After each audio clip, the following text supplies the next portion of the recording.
with a match grip. Oh, it's crazy. Crazy, crazy. Okay, let's see. Da da da da. Ba, boo, da, do, do, do, do, do. Ba, ba, ba, da, da, da. I can't see that window. I wonder if. Let's see. I think Stream Elements is still down. Dun, dun, dun. Authenticate. Mm-mm-mm. Hmm.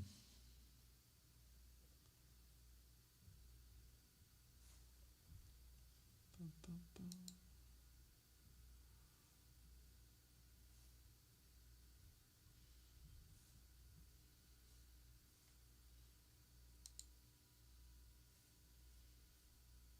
Mm-mm-mm.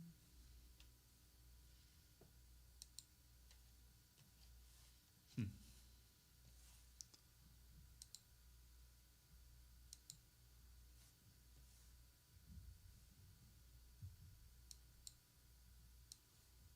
There we go. Okay. Dun, dun, dun.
Happy Friday, Austin. Hi. Yeah, I'm doing really good. I'm like trying not to look at stuff, but I'm very excited about today. I'm gonna be just busting out all that Herta stuff again, but I kind of wanted to warm up a little bit, match grip comping stuff, and then we're hitting the Hertas right now. I'm trying to do like shift the 16th note around, so doing like, but like kind of just shifting them around, but in a pattern, like 4 of each.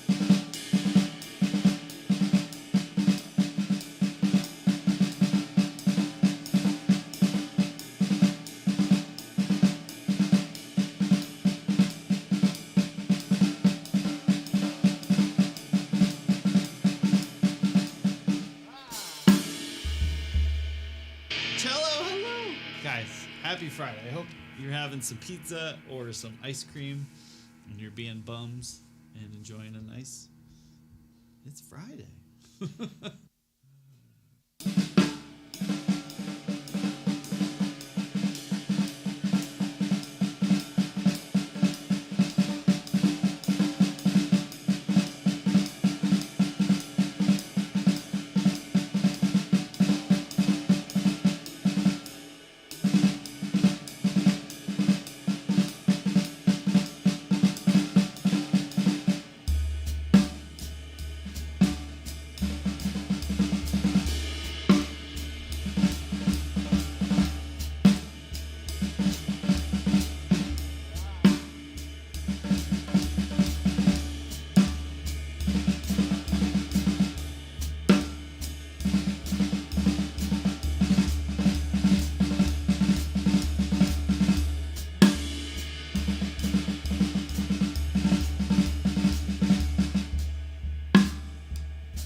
Hi, Mike. I gotta slow it down. Slow it down.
Doggy, what's up? Did you know Jim then, right? It's freaking nuts. Did you ever take a lesson with Jim? Like a ball. The guy was crazy. I was in a room with him a few times taking a lesson, and I'm like, this dude's straight on cocaine.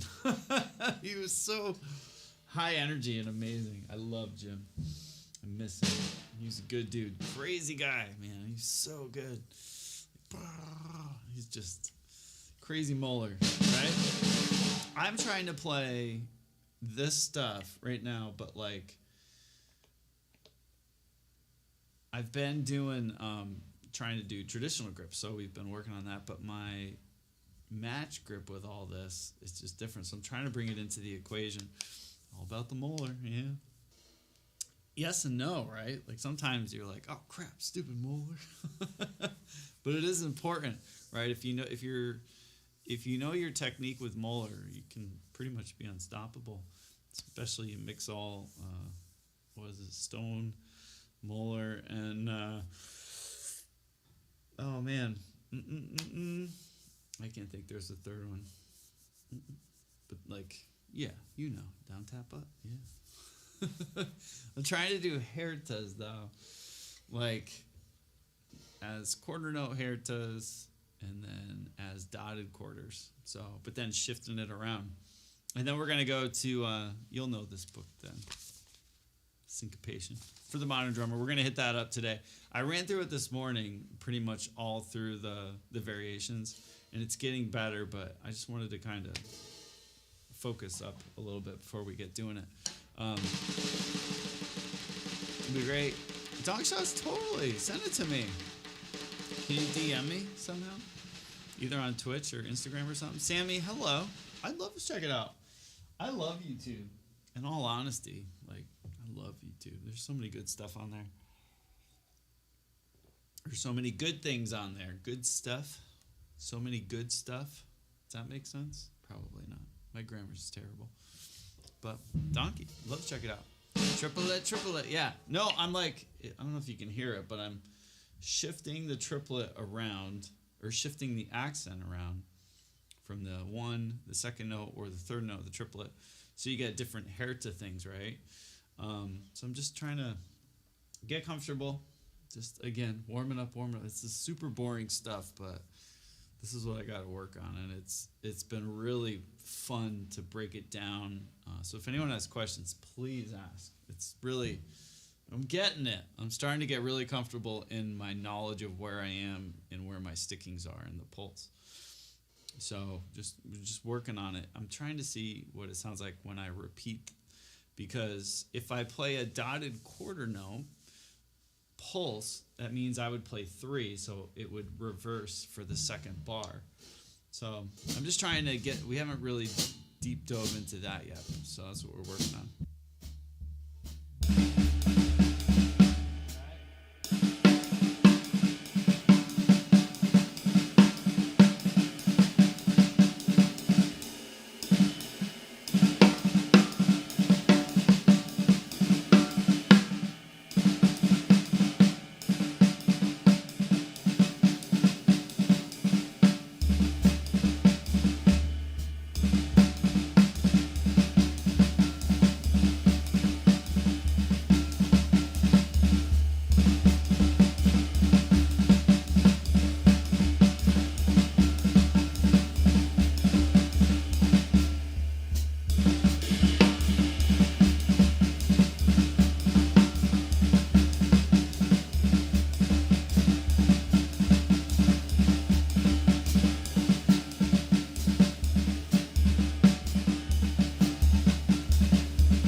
The hi-hats are beep, bop, boop, boop. 15-inch Foundry Reserves. Great little hi-hats. They sound nice. They're very shimmery. Don't have to do a lot with them EQ-wise. They're just very shimmery, very nice.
Some tasty stuff, 100%. Interesting. Okay. So if I want to do a measure.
Frankie.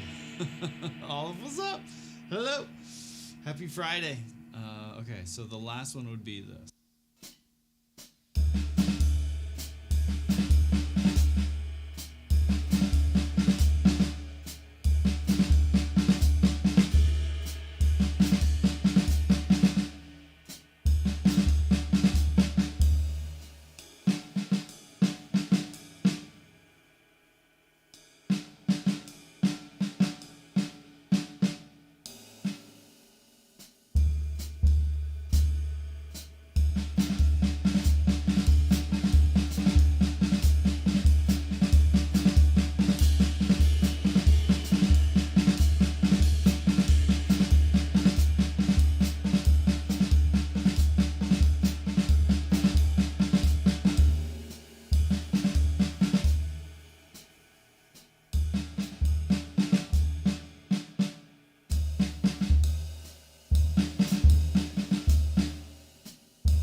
Herta fast, quarter note triplet, just like between the right.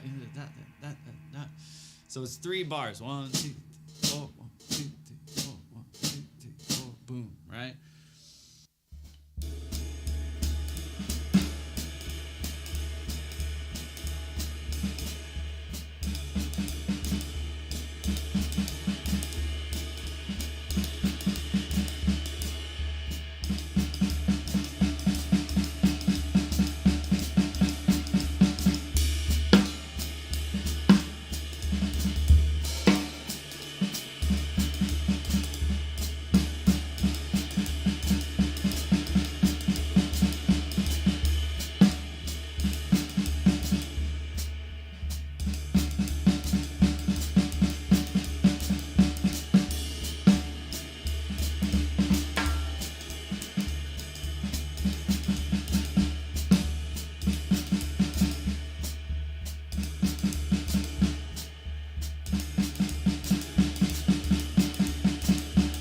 I'm trying to do 3 bars of hair toes.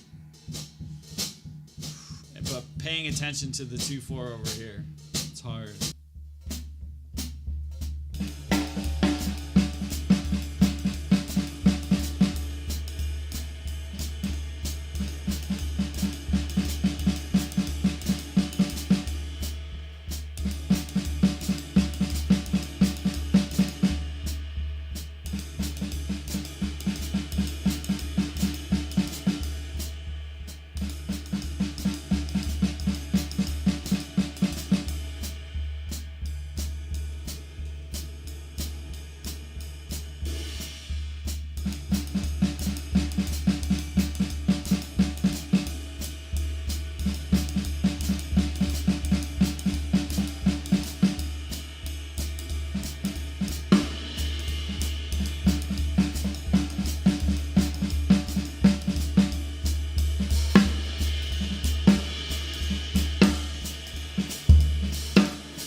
Dan, hi. All I see is, I see what you banned. All I could think of was, hello.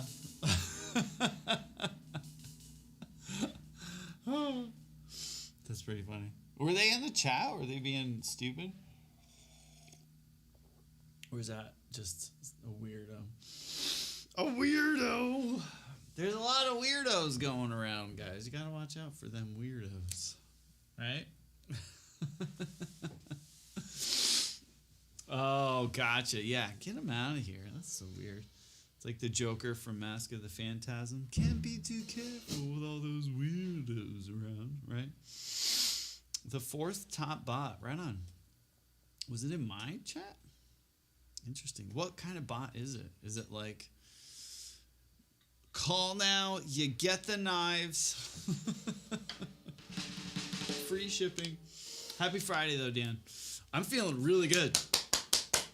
I'm like crazy person right now. I'm just like triplets. I'm like determined to get these each. I'm going nuts. Like I just want to understand and know triplets inside now, 16th notes, 8th notes, how they all line up, how they all work, and I'm just cracking the surface, but I'm so excited. Do you think the love song "Love Really Hurts" without you would be great with a jazz beat? Do you think the song "Love Really Hurts Without You"? I don't know if I know that song. Love Really Hurts Without You. Who's it by? I know Love Hurts by Incubus, and With or Without You by U2. I don't know what the song you're asking about. Maybe if I knew the band, maybe I go, oh yeah. Love Really Hurts Without You by Billy Ocean. I don't know it. Yeah, I don't know that song. I'm not cool. I don't know cool songs. Who's Billy Ocean? You're probably like, oh my God, Dan, you're so not cool. By my ex-girlfriend. Yeah, right? Oh, man.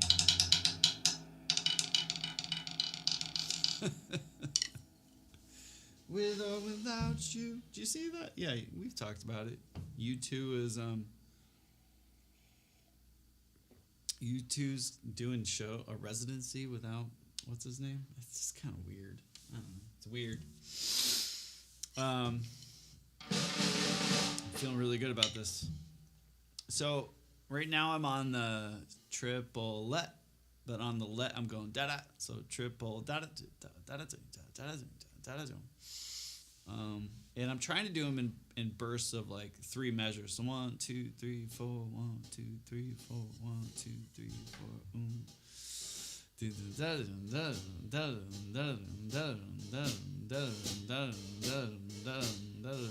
Or that was bad, right?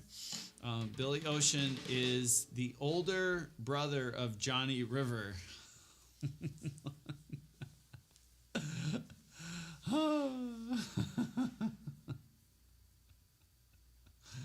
I get it. Black Ray High.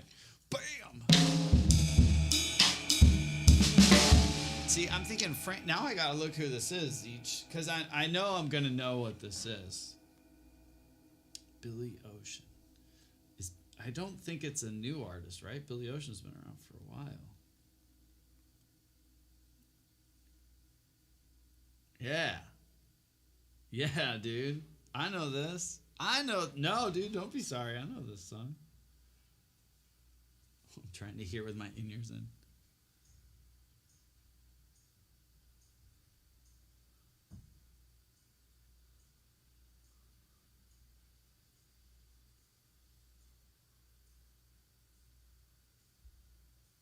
Let's just groove. Yeah, dude, I know Billy. I used to play that song. It's funny though, I played it in a medley. So like we used to play that song with like a bunch of other kind of like Motown-ishy things, but yeah, like it's a shuffle beat, so it could totally work. Yeah, 100%. No, I was like, I've never, like, whenever we would play that song, it was in a medley, and I think we called it like a shuffle medley or Motown medley, the wedding band that I was in. You know, we did events and stuff, so it was always just like, right?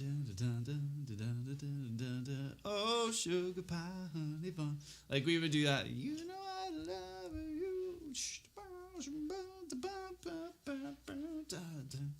And then we do, that kind of vein, just like boom, boom, boom, boom. So we could play for like 10 minutes and all the old people could be like, do old people dancing. Simply, right? Like all the dads could dance. Get them dance on. No, we would do like different medleys. Just because that's the thing. Some songs are over pretty quick, but the people like them and they want to dance. You give the people what they want. you know? So we would do like Earth, Wind, and Fire medleys, 50s, 60s medleys, disco medleys, 80s medleys, just so we could play for like 10, 15 minutes. And then like people would just stay dancing and wooing and all the things, you know. Marvin Gaye, that's right. That's right. Simply, I saw the picture of the little one, well, with you gaming. That's adorable, man. It's adorable. As if they flew over the bay, they'd be called bagels. wait, what? Oh, it's a joke. Why are seagulls' names seagulls? That makes sense, because if they flew over the bay, they'd be called bagels.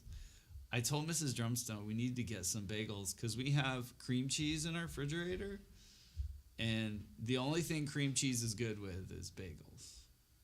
Or, like, cheesecake. Or, like, cream cheese frosting. That's it, you know? Cream cheese, oh,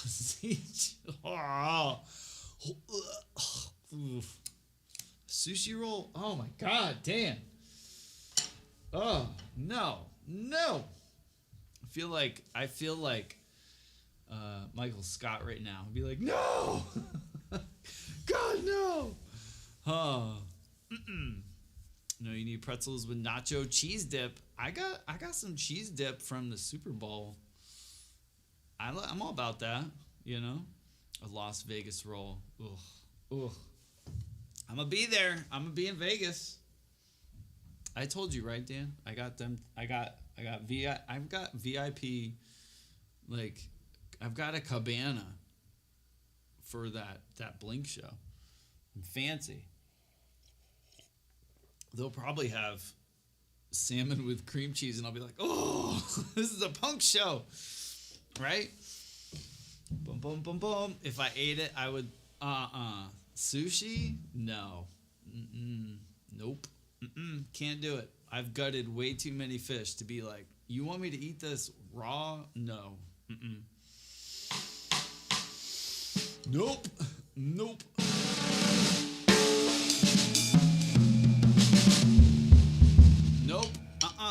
Nope. Healthier to eat it raw? You guys always going to take Cabana Plus one. I'm going to just show up with like a crew, like Snoop Dogg.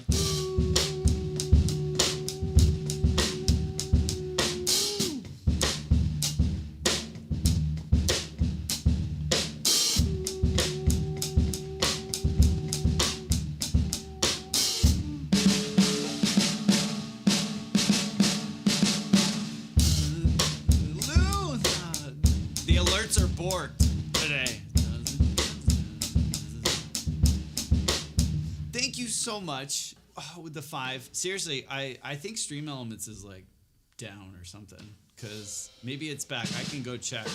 Did an alert show up on the screen? If it did, I have to go reset something. Let me know. Thank you, though. That's so nice. Oh, I hope you're well. Here, I'll replay it. Or I can't replay it. It's down. No alert. Yeah, Stream Elements. I logged in. And it said Cloudfire was down. Or, no, Cloudfire's up.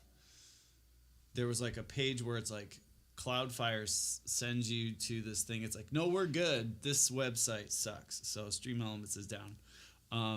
Junior, was that you who played through some Gunship song? It was, yeah. What's up? Hi. So Cloudflare, yeah. You know what I mean. Cloudflare, fire, same thing. So Cloudflare was like, we're good. Stream Elements is borked. So, I don't know. I checked on Twitter. A bunch of people were saying it was down. So, I don't know. Got hurt on the job, so just been dealing with that. But Ben go, dude, are you all right? That sucks. Hopefully it's nothing bad. Oh, man. What else am I streaming on? Zeech, I'm on YouTube as well.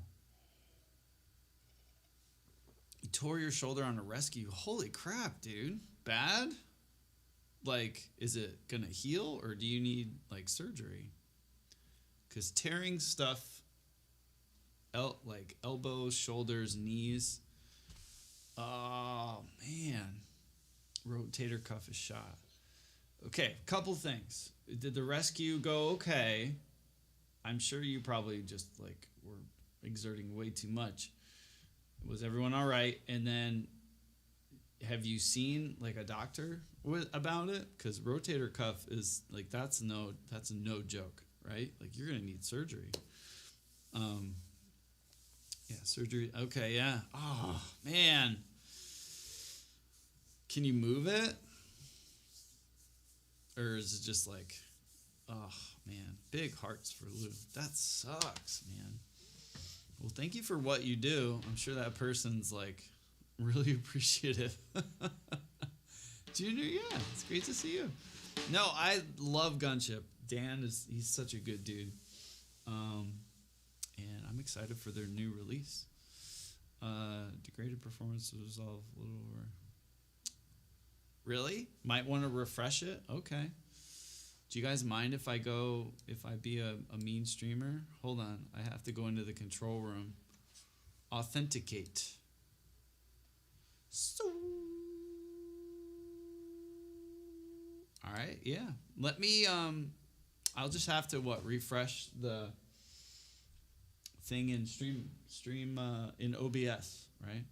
So bored at work. Oh no. Is everyone taking care of you though? Hopefully, right? Yeah, let me go. I'll just go refresh the cache of the thing, right? Your kit was bigger back then? Yeah. Oh, okay. So, yeah, we have, right now we're using, I'm really trying to get jazz down. So we're playing a bop kit. I still have the blue Tama or the SJC that I used on one of the videos. I don't have that anymore. But we do have that Tama. I'm never getting rid of that kit, but I'll be right back. Let me just go refresh in OBS the alerts thing, because it was down.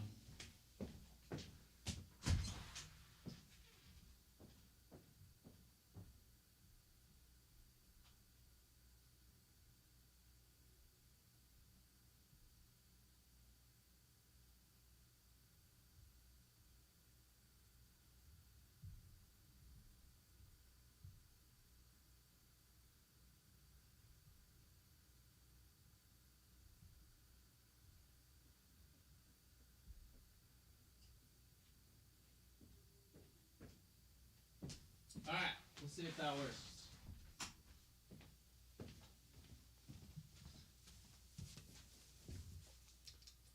I'll replay that alert. Lou, let's see. Where's my mouse? It's over on the other room. There it is. Oh my God. There we go. Oh God. Oh my God. It's Oh better. my God. Oh God. I kind of know what I'm doing, I guess, when I'm fixing stuff. Boom. Yeah. No, I'm very excited. We're working on Heritas, and just stickings, and I've been going through the stuff that I posted about and that we were working on the other day. We're gonna hit that today again on the kit. I've been practicing it with no drum set, just kind of reading it, tapping it, doing it on a pad the past couple days. I had 2 crowns and my teeth, so I'm like double king. So far they're good, I guess. I don't know. That was fun. And yeah, so I haven't really played drum set since the last stream. I've tinkered here and there, but so today I'm fired up, you know. Triple inverted hair tuplets in E major. How did you know? I still Soda, what's up? Mystics. I'd still use degraded stream elements over Moobot and Nightbot. Oh yeah, are those even supported anymore? Nightbot was like the thing back in the day. Moobot, I've never used Moobot. Nightbot was cool, but everything else just surpassed it so quick. It just was so outdated after, like, you know, whatever. But that was like, yeah, it's hot garbage. Yeah, it is. But you got to think, when Nightbot came out, oh man, this is like 6 years ago. Nightbot was like the hotness. Everyone had Nightbot. right? It was the hotness. So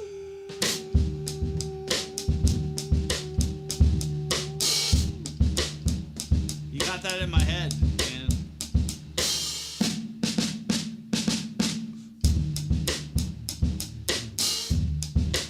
Right?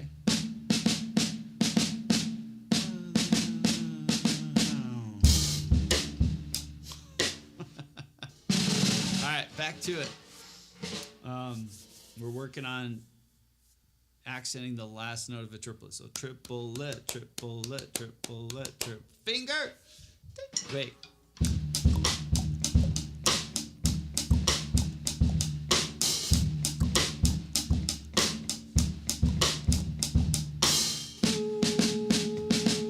I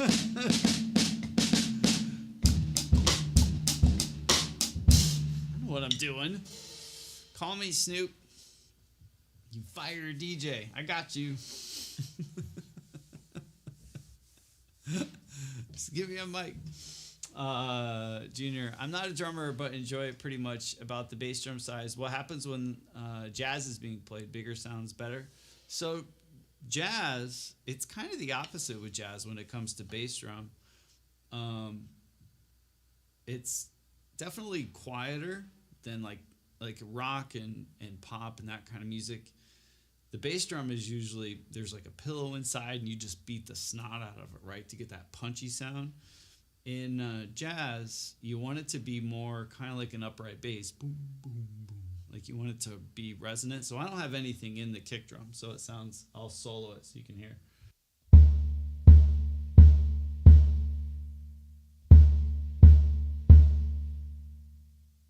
So it's very like boom, right?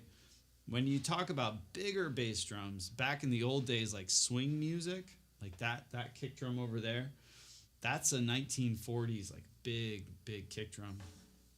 Back in the day, there was no microphones on the kits because there was no electricity for musical stuff. There was for lighting, so big bass drums meant volume. So you were pushing more air and just bigger. But as microphones came around and all that, like smaller bass drums were more for jazz, I guess. The big ones work, but they're just so floppy and so big. So that's a good question. But yeah, for jazz, generally modern jazz or from like the 40s on, it's always been kind of smaller, or late 40s on, like smaller kick drums. Where if you go back to the early 40s, late 30s, 20s, you'll see jazz drummers with like huge kick drums, right? Like real big, just like boom, boom, boom, like that swing music. Just because they had to be heard over all those like horns and, really loud instruments. Hard-hitting drummers, because back then there wasn't hard-hitting drummers or just hard-hitting genres of music. Soda, I'm going to disagree with you. I'm going to disagree 100%. I think some of those drummers back then hit way harder than most drummers hit today. I know, like, you're probably like, what? I think those swing drummers were playing their butts off. Just because to compete with a huge bandstand in a room of people dancing, talking, yelling, and all that, like, they were playing on calfskin heads, and some of those drummers that were playing, like, they were so just beefy, like Tony Williams or Elvin Jones or Buddy Rich, all those guys. When you watch Buddy play, he's hitting like fast, hard, and the whole drum set's just like going like this, where you see a lot of drummers today, like they're hitting hard, but they're not like, I don't know. They've got stronger gear, where I think back then the drum sets were limited to like the hard, like they just couldn't hang. So the drummers were playing so the drum set wouldn't be destroyed. They were teetering on that edge. I know they could play a lot harder, but they were playing with calfskin heads that would break, depending on how you were playing. Drum hardware back in the day was just kind of like a little stick of metal, and so the drums are all wobbling around. So I think the drummers could easily just like annihilate stuff, but the cymbals back in the day, they just kind of made like two cymbals. Zildjian was like, here's our two cymbals that we offer, and there wasn't like this whole like, oh, like we can make rides and crashes. It was like, no, we just have cymbals. So back then, I think the drummers were limited hardware wise, but man, they could play probably. In my opinion, they probably had more technique and more knowledge about drumming, because it was very hard. It wasn't as accessible as it is nowadays. You had to kind of study with someone, know your stuff, know your techniques before you were even in a band or on a bandstand. So some of those cats, I think, were packing, but they were limited. They did hard back in the swing area. Yeah, exactly, Blackberry. Yeah, no, I've heard stories like about like the drum battles that they used to have, and like they said, like, yeah, that's the thing. Those big clubs, if you couldn't hear it in the back, like you would get fired. Like you just totally you'd get fired. Yeah, more technique and knowledge. I completely disagree. Yeah, I think there's a lot of drummers drumming today that don't know anything.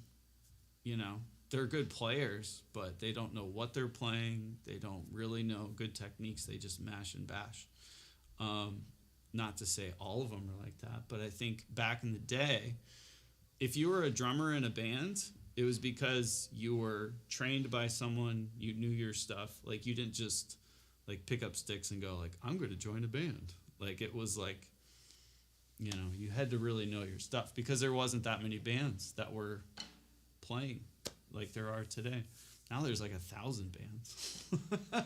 But drum sets weren't as accessible. So if you were playing drums in the 20s or 30s, it was because you were really good. And you were in demand. And a high. Nowadays, anyone can have a drum set, right? That doesn't mean they should. But anyone can get a drum set and join a band without any knowledge of the instrument. Just because you can play that genre or in that band doesn't mean you are knowledgeable. So, do I like any of today's metal drummers? I do, yeah. There's a lot that I really like, and there's a lot that I don't like. Musicians in general had more technique and knowledge because they actually got trained, and it was highly competitive. Yeah, back then it was like, yeah, you had to know your stuff, and there was only certain cities where you would get hired, right? If you wanted to be a professional drummer, you had to go to New York, you had to go to Chicago, you had to go to Boston, you had to go to these big cities, and yeah, you're up against people who were ripping. And it wasn't like, oh, there's like 1,000 bands you could join and just, jam in your garage. You're talking about like orchestras, basically, swing bands, all that stuff. They're, like Blackberry said, 20, 30-piece horn sections. And they weren't messing around. It's not like nowadays where we're like, yeah, we'll get a guitar player and a bass player and we'll start a band. It was like, it was a big entertainment industry back then. So I'm just saying, like, nowadays there's a lot of really knowledgeable drummers. There's an insane amount of really just amazing drummers. But the drummers that we see in bands, a lot of the times, they're not. They're just in the bands because they joined in high school or college, or they're good, but, they're not like, you're not going to hear from them in their 50s and 60s or 40s or 30s, because they'll probably fizzle out once the band fizzles out, because that's usually all they kind of can do. But that's a different story, right? So I agree and disagree with you, Soda, 100%. Something cool to think about, right? Because we see all these old drummers.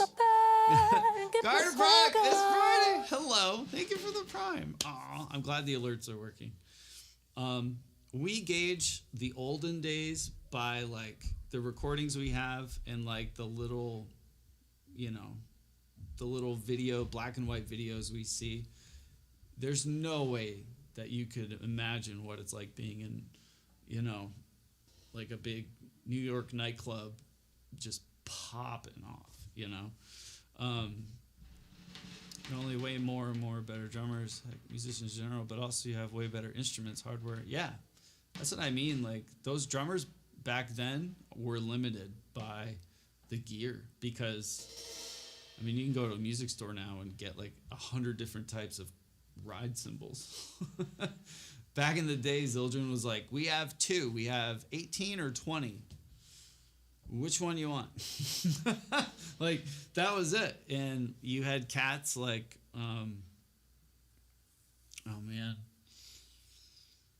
Roy Haynes and all those guys like going to Armin to Zildjian being like, hey, we need like different stuff. Like, it'd be cool to have different sounds. And he was like, oh, all right. Not Armin's dad. So it's and again, like the drums back in the day, like they had calfskin tacks and like they were meant to be marching drums, not beat the snot out of night after night at a bandstand. So the drum industry changed with the more energetic music that was being played. Thank you so much for that raid. Hi. Still stand correct when I say the skill and knowledge is higher today because knowledge accumulated over time. Yeah, no, for sure. But I think the drummers back then were more, if you were to compare, right, like the economy today, or the economy, whatever, if you account for inflation, all the drummers that were in the top bands or the bands that people went to see were all educated. They all came from a line of like they studied with this person. They were all like top of the game. Where drummers now that we see at the top of the game, they're not really educated, right? A lot of them, they've got YouTube knowledge or whatever. They hear records, but a lot of them aren't like trained, if that makes sense. A lot of them are, but back in the day, every drummer that you saw on that stand was like, very prepared. Yeah, there was a musical pedigree. Yeah, now there's just good drummers. Like, you don't need to go to school. Just like follow on YouTube, like amazing people, and listen to records, watch videos. You can learn so much on your own. But back in the day, that wasn't the case. If you wanted to learn drums, you had to study with someone. The radio would play. You got to think the microphones barely picked up the drums. You heard like, yeah, see on the music today. The drums just sound like. So, you had to go. You had to get educated. Unless you lived by a jazz club and you just went in there every night and got to watch drummers, couldn't play for 10 sets of 45 minutes. So yeah. Yes. That's right, Blackberry. That's right. Oh, man. That's so true. Mega! School to hit something with a stick. Psh, I know, right? So it's neat. It's cool to think about. It's just a different time. We're in an information age. So the drummers back in the day, though, I think, like, people just think like, oh, they were in the back going like ting ting ting ting ting ting ting. But man, they were ripping. They were really ripping. We have school like Berkeley. Just saying. Do you want me to talk about Berkeley? Oh, Berkeley's great. Mozzo! Ready for it? How's the back? More like Dorkley. No, Berkeley's great. You have Juilliard. Yeah, a lot of you had conservatory music schools back in the day. Berkeley's a modern music school. Like, if you're into modern music, Berkeley is the spot. If you are going to learn like music, like classically or like really deep dive into music, Berklee's kind of a joke. In all honesty, you would want to go to like a Juilliard, a musical conservatory of like Ivy League caliber. Berklee's great, but I've seen some people that are at Berklee that just are at Berklee because, you know, daddy was like, hey, how much do you guys need for that new auditorium? Oh, I could do that. Oh, my child is amazing at guitar. And they're like, so Berklee is great, but it's great for modern music, you know. Anyone can go to Berklee. I'll put it that way. Not enough sleep. Oh, Megan, no, it's good. It's not terrible. How's the house under dad's rule? Well, mom is. She took the reins. I took my kids up today to my folks. We had waffles and sausage. It was great. You can't, at least. If you had a big wallet, you could. But if you have to get into Berklee on playing, you could. I bet you could. You'd be surprised. Usually what stops places like Berklee, like CalArts and places like that, they're so expensive. It's just nuts for what you're going for, right? Like you're going to play, people go to Berklee to learn an instrument, but they go to learn an instrument for like rock and pop gigs. Very rarely are you going to Berklee to, I don't know, get a cushy job as a drummer. It's usually like be a hired gun somewhere or maybe a studio musician somewhere. But the amount that you pay for, what did we say at Berklee? It's like, I think it's like $150,000 now for like a degree at Berklee for a 4-year. I could be wrong, but I know it's over $100,000. I'm curious what it would be. Conservatorium is even more expensive. Yes, but if you are going to a place like Juilliard or, you know, wherever, if you're going to like these really high-end musical conservatories and you get on a chair at like a symphony for a city, you know, that pays pretty darn good. You're more likely to pay off your student debt or you're at a conservatory because you're just insane and like you get all kinds of like scholarships and stuff. You're more likely to like kind of repay that college debt back than if you go to Berklee and you're like, I freaking rip at pop music. The chances of you getting a pop gig are like pretty low. Average today is not nearly as good. Yeah. Like a lot of people, yeah, we could talk about this forever, but,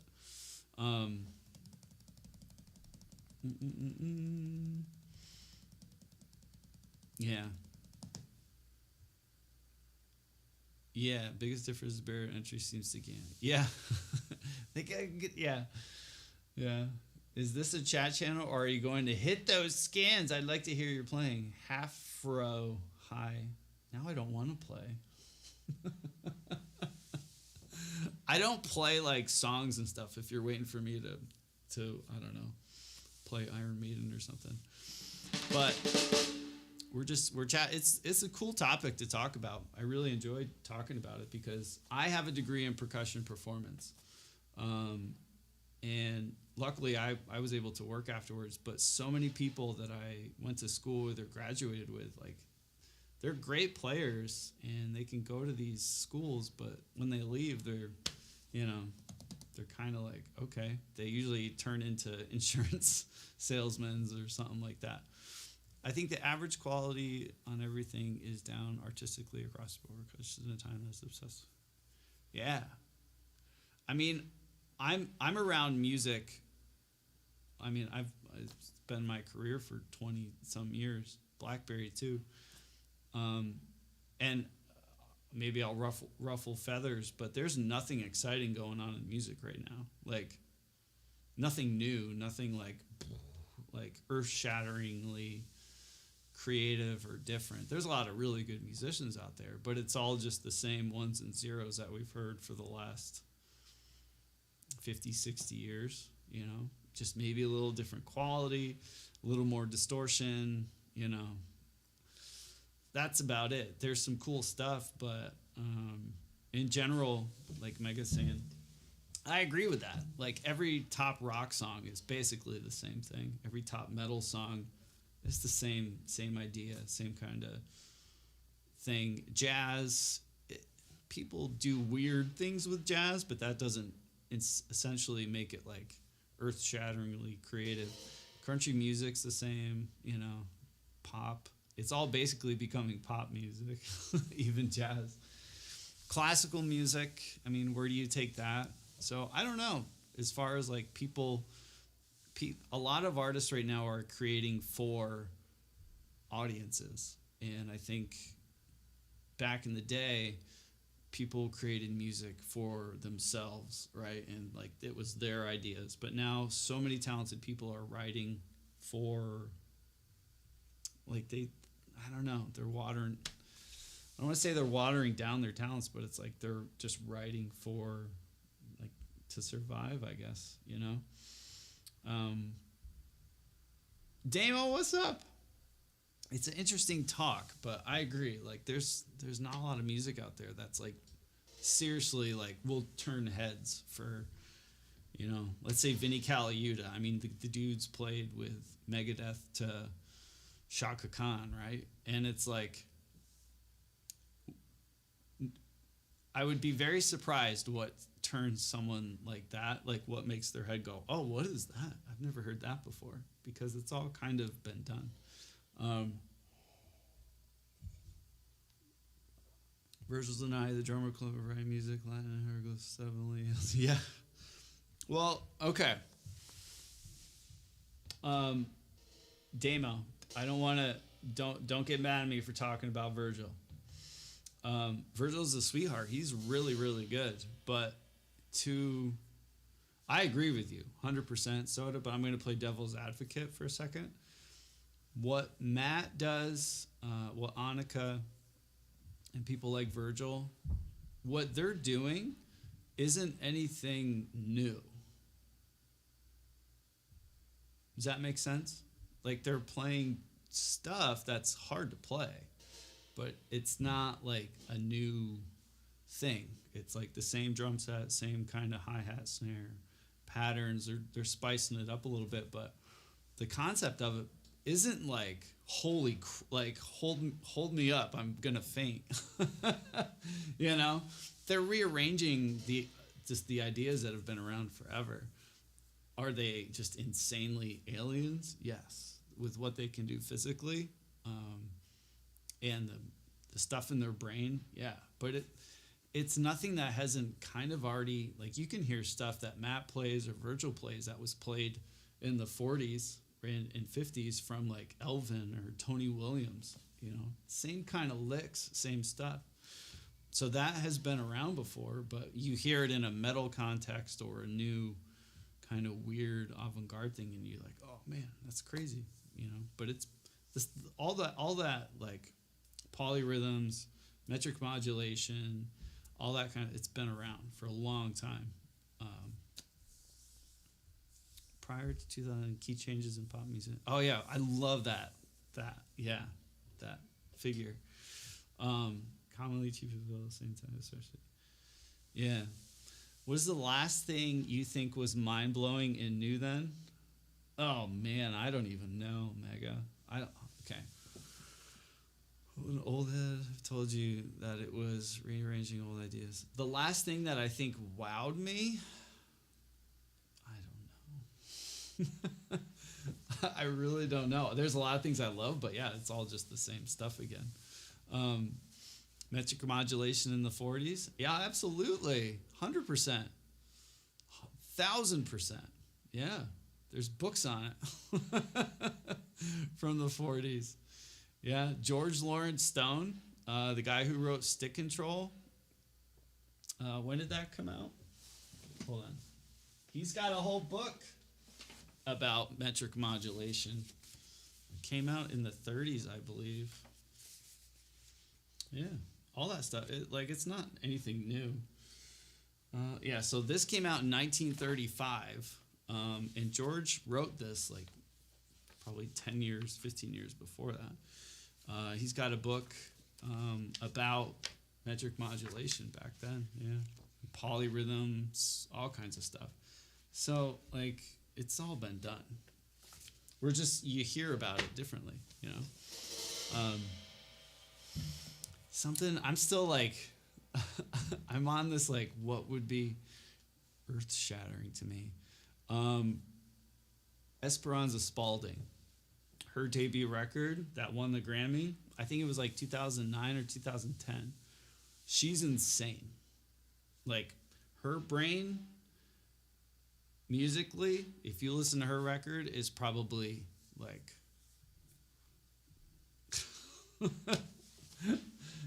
Even Prince was like, okay, man, like, I can't do this, you know? She's insane. Esperanza Spalding. I think that was the last record where I was listening to it going, I've never heard that before. I've never heard a chord change like that. I've never heard a bass line played like that with a vocal.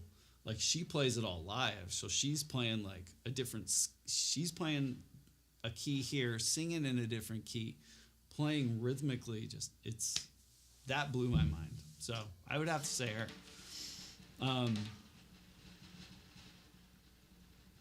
So he's like someone who has consumed more and more and more, learn more and more. Yeah.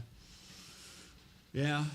But that's what I mean. What Esperanza, she just kind of took, again, it's all the same kind of stuff, but it's like the same ideas. So I don't know. I guess I'm waiting for that, like, just, yeah, to be wowed, you know? It takes when you're in it a lot, everything just starts to blur together, and you're like, yeah, it's good, but like, you wait for those. I'm sure it's like people who go around food tasting, you know, like, it's all good food, but then you have something you've never had before, and it's like, holy crap, what is this? You know, it's the way you use them. Yeah, 100%. I should play though. So we've been doing hair to work, but this is fun to talk about. They make it unique and interesting. Oh yeah, Matt's a sweetheart. Matt is probably, if you like Matt Garska soda, oh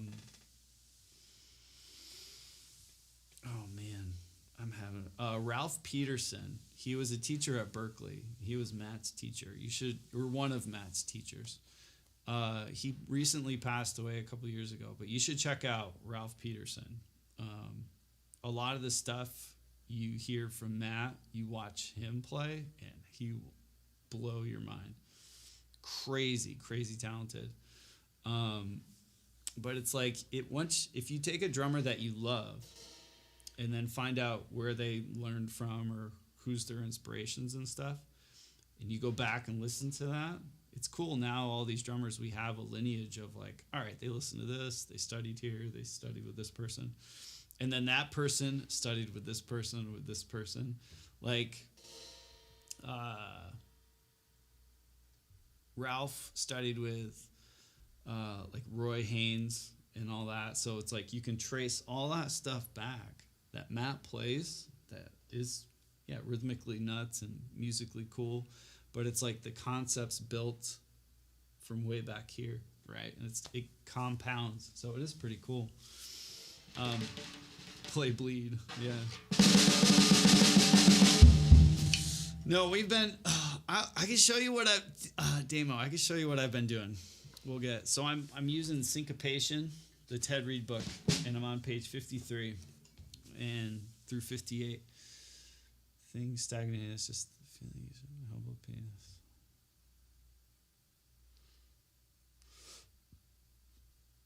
Keep getting rearranged. It's a lot for me to read, Mega. Think about. Rock music to me, or like punk and metal, I agree. Like, there's no reason for it anymore. Like there was. I don't know. Maybe there is. Maybe yeah. I'm just old and grumpy. But like when you see like a metal band now with like a bunch of kids from like the suburbs, you know, like they're driving to the gig like in their parents like 7 Series BMW, and they get up on stage and are like, "We are so mad, yeah." It's kind of like, really? But maybe I'm wrong. I don't know. A lot of it is it seems like, I don't know.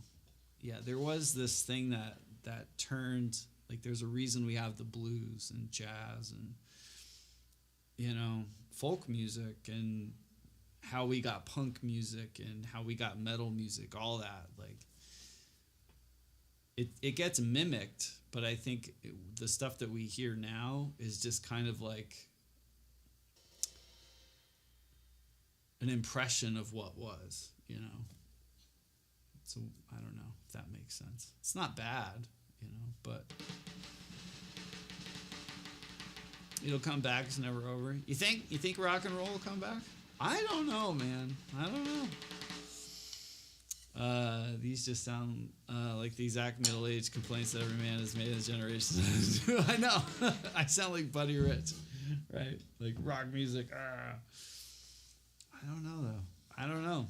The music that I hear now from bands, like the new stuff, it's not... I think like someone like I think Dave Grohl said it. Like Billie Eilish, like she's amazing. She does some really cool stuff.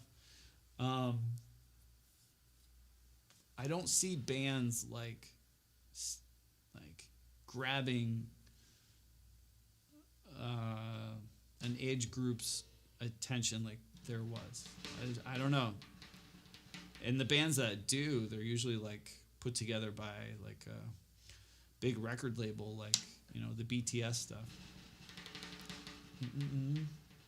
Thomas, I know. I know who he is.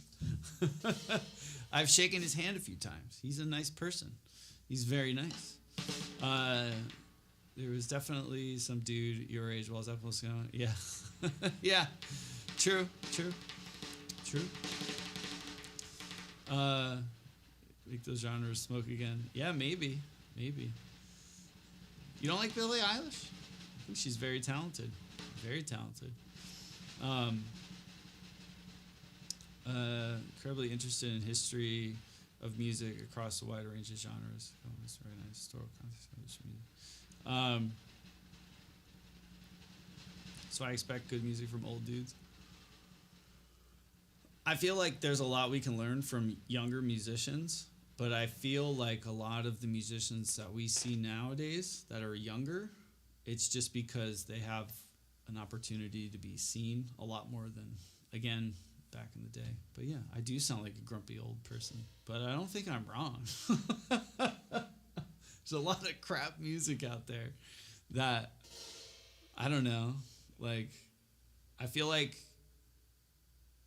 people have, I don't know, we're just saturated with music, so the really good stuff pops through, right?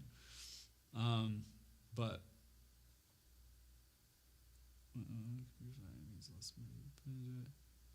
yeah. Dun, dun, dun, dun, dun, dun, dun. It's methodically perfect. Billie Eilish? Yeah. No, what, like, I mean, she's talented, right? It's the same ideas again that we've been talking about, but she just rearranges it where it's catchy. She writes catchy stuff. It's a little different too, you know.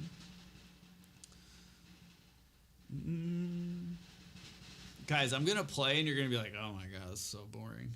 I don't play songs. We're gonna play hair tests and exercises. Oh, we will though. If I was to question random people on the street and ask what genre they listen to every day, how many are going to say jazz? Probably. I don't listen to a lot of jazz, you know? Yeah, like,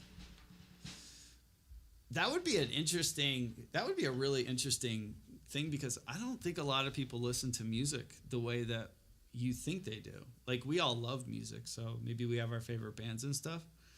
But like my kids' generation and like teens right now and stuff, I don't think they don't even like look for music. Like it's just all around. They're like, oh yeah, the songs.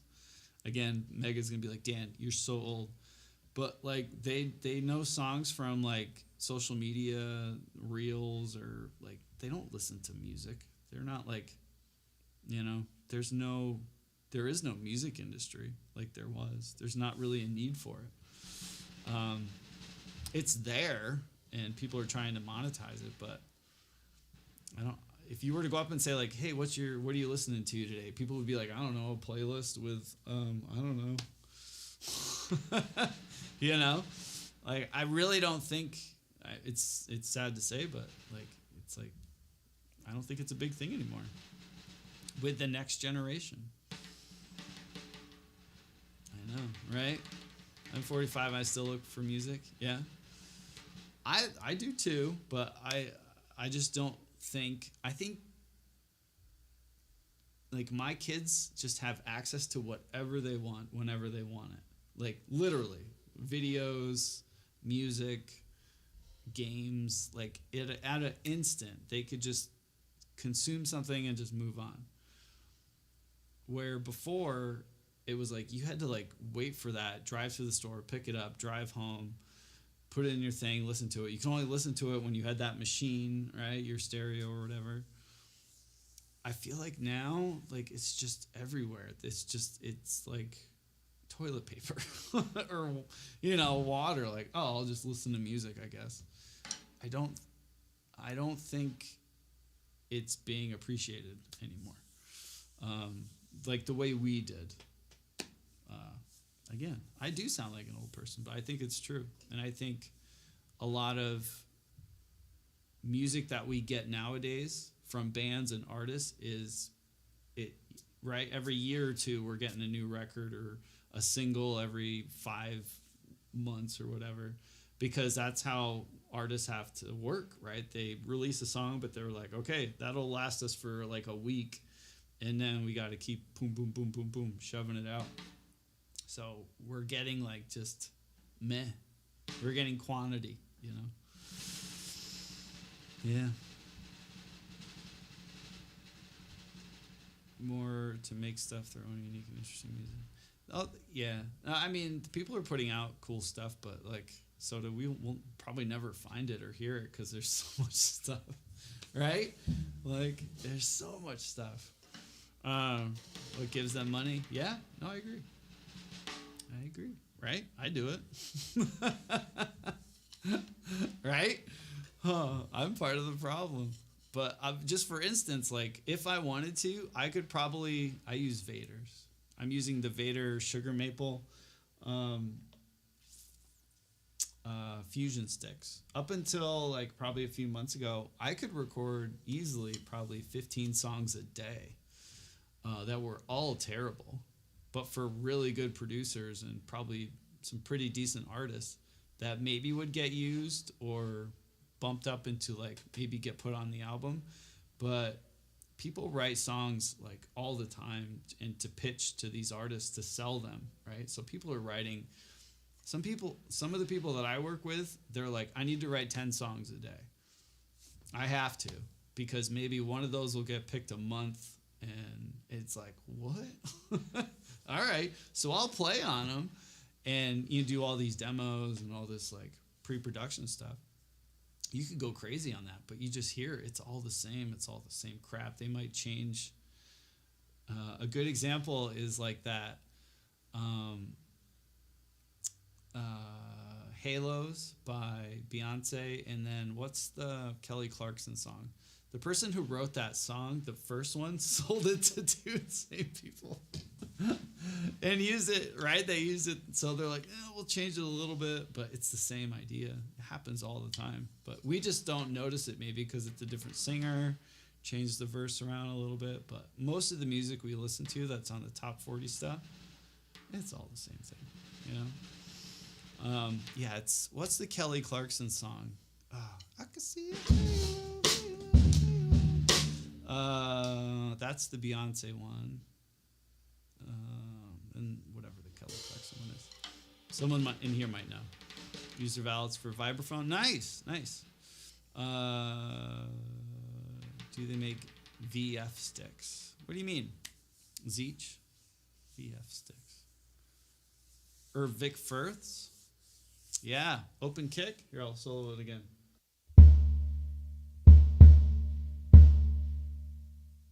Yeah, we're doing jazz. So, I'll play a little bit.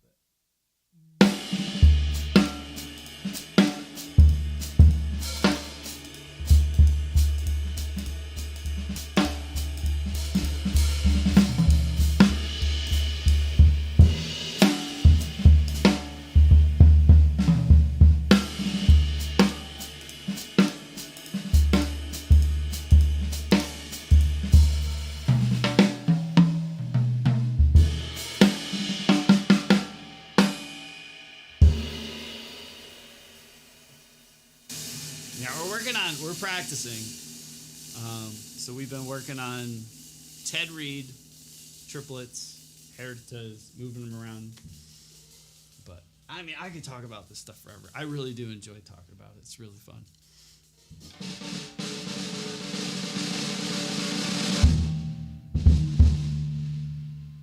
Boom.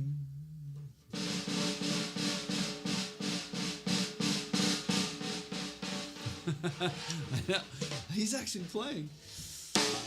But yeah, I enjoy this talk, so thank you. Cheers. I'll have a sip of coffee, and then we'll get to the boring stuff. I know.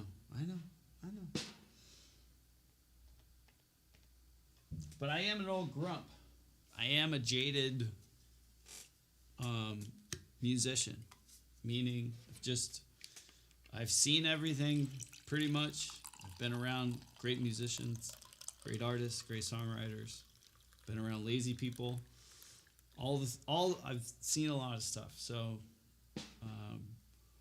when you're around it a lot, the excitement for it, the passion for it, like you really need to find inspiration. And it's hard to do if you're just looking at the same stuff you've been listening to or looking at for years and years and years. Because it's like, yeah, you can have Cheerios every day for breakfast. I mean, you could, but imagine you had Cheerios for like 20 years every day. And then someone was like, hey, man, here's some Cocoa Puffs. Your head would explode. You would like literally explode. You would be like, oh my God, these are insane. So I think there's a perspective of a music lover who consumes it constantly and they just love it, right? It's the thing. But when you're part of the process of how it's made and how it's all put together, you start to realize a lot, the movie magic is gone. So whenever you hear something that you've never heard before, or you just know what goes into making it, and it's sonically something you've never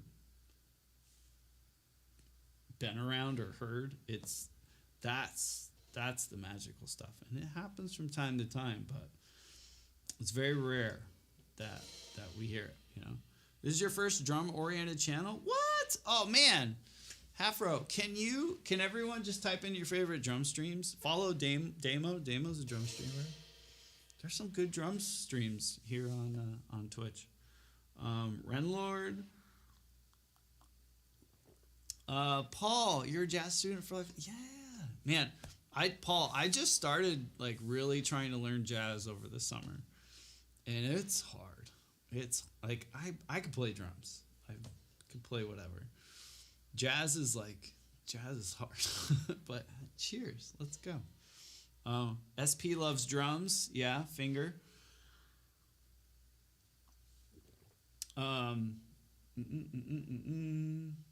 Promark makes their own sticks unless that changed with their acquisition. Promark is owned by Diodario. Promark still makes their own stuff though, but they're under the Diodario name. I think they're still made in the same factory though. Vic Firth is owned by Zildjian. Zildjian acquired Vic Firth I think like 10, 12 years ago.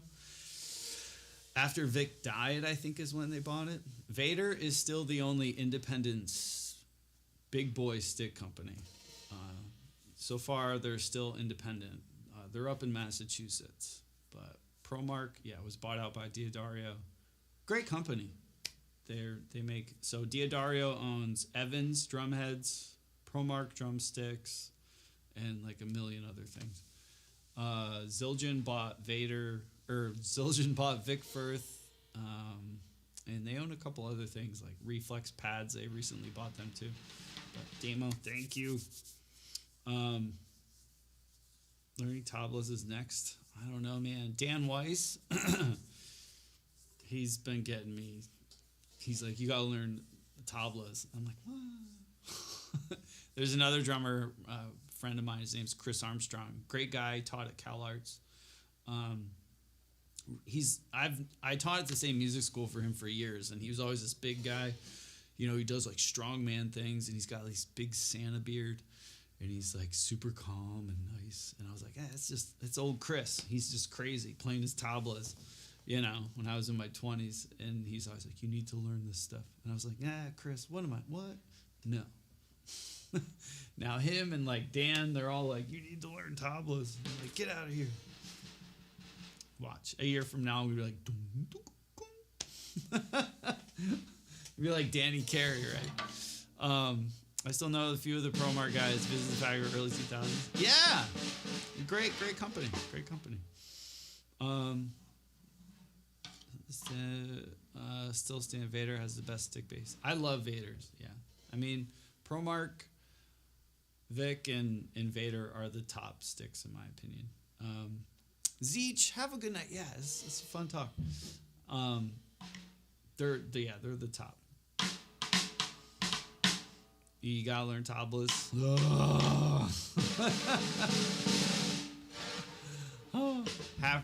Let's go, Afro. Let's go. Yeah, no. Mr. Greggles is a sweetheart. Renlord, REYNLORD. I really like Craig Stream. He's a good dude. Great drummer, metal guy. Matt Garska streams on Twitch. Soda. I don't know if you knew that. Matt hasn't streamed in a while. But he's a good dude. I mean, there's so many. Jay from Tesseract. Mike from Monuments. He streams. I'm trying to think of like progressive drummers that maybe you'd be into. Just to mention, I'm from Brazil. Gotta go pick up my wife. Oh, let's go, man. From Brazil, Junior. Thank you for hanging though. Sorry. Yeah, we're talking a lot, but I have to wear looser jeans when I play. Oh my god, it's sandals. How many drummers actually even know how to select a pair of sticks? Yeah, I mean, you gotta experiment, 100%. Pro drummers do stream, even if seldomly. Yeah, it's pretty cool. Matt rated me, and I was like, what? You're streaming? This is like during, it was like the pandemic. It was really cool. He's a good dude. He kind of knows what he's doing, right? I haven't seen Gene stream in a while. Is he still streaming? Yeah, Gene streams. He's man, so Gene streams, and with like I don't know, he's got like a SM58, and he'll rip, and then he's like, all right. He's just kind of like, anyways, this one time, and he just does Gene stories. It's amazing. It's so good. Yeah, he's the best. Samus, yes, I love Samus. Oh man, he's such a good dude. He's a sweetheart. Ooh. Also love Vader. 5A is nice. Yeah, these are basically a 5A. They have a pretty rounded tip when you get them, but I wear them down, so now they're more acorn, but they're rounded. They have a little shorter taper, but they're essentially 5As, same length. But yeah, 5A, they're great sticks. Oh man, and between Blake from Between the Buried and Me, he streams. Oh man, yeah, SP loves drums. Mitch Bruzzese, I love him. He's from Australia. He's a good dude. He's the goodest boy. Sunfire, she's amazing. Oh my god, like there's so many. I can't word, but we're very fortunate. If you're a drummer and you like just hanging out, talking drums or music, there's some really good options, right? The 5A was originally for orchestra. Yeah, I don't know. I think you might be right.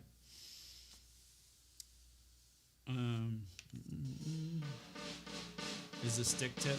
Yeah, usually the lengths are the same, widths, right? And then just the taper. I mean,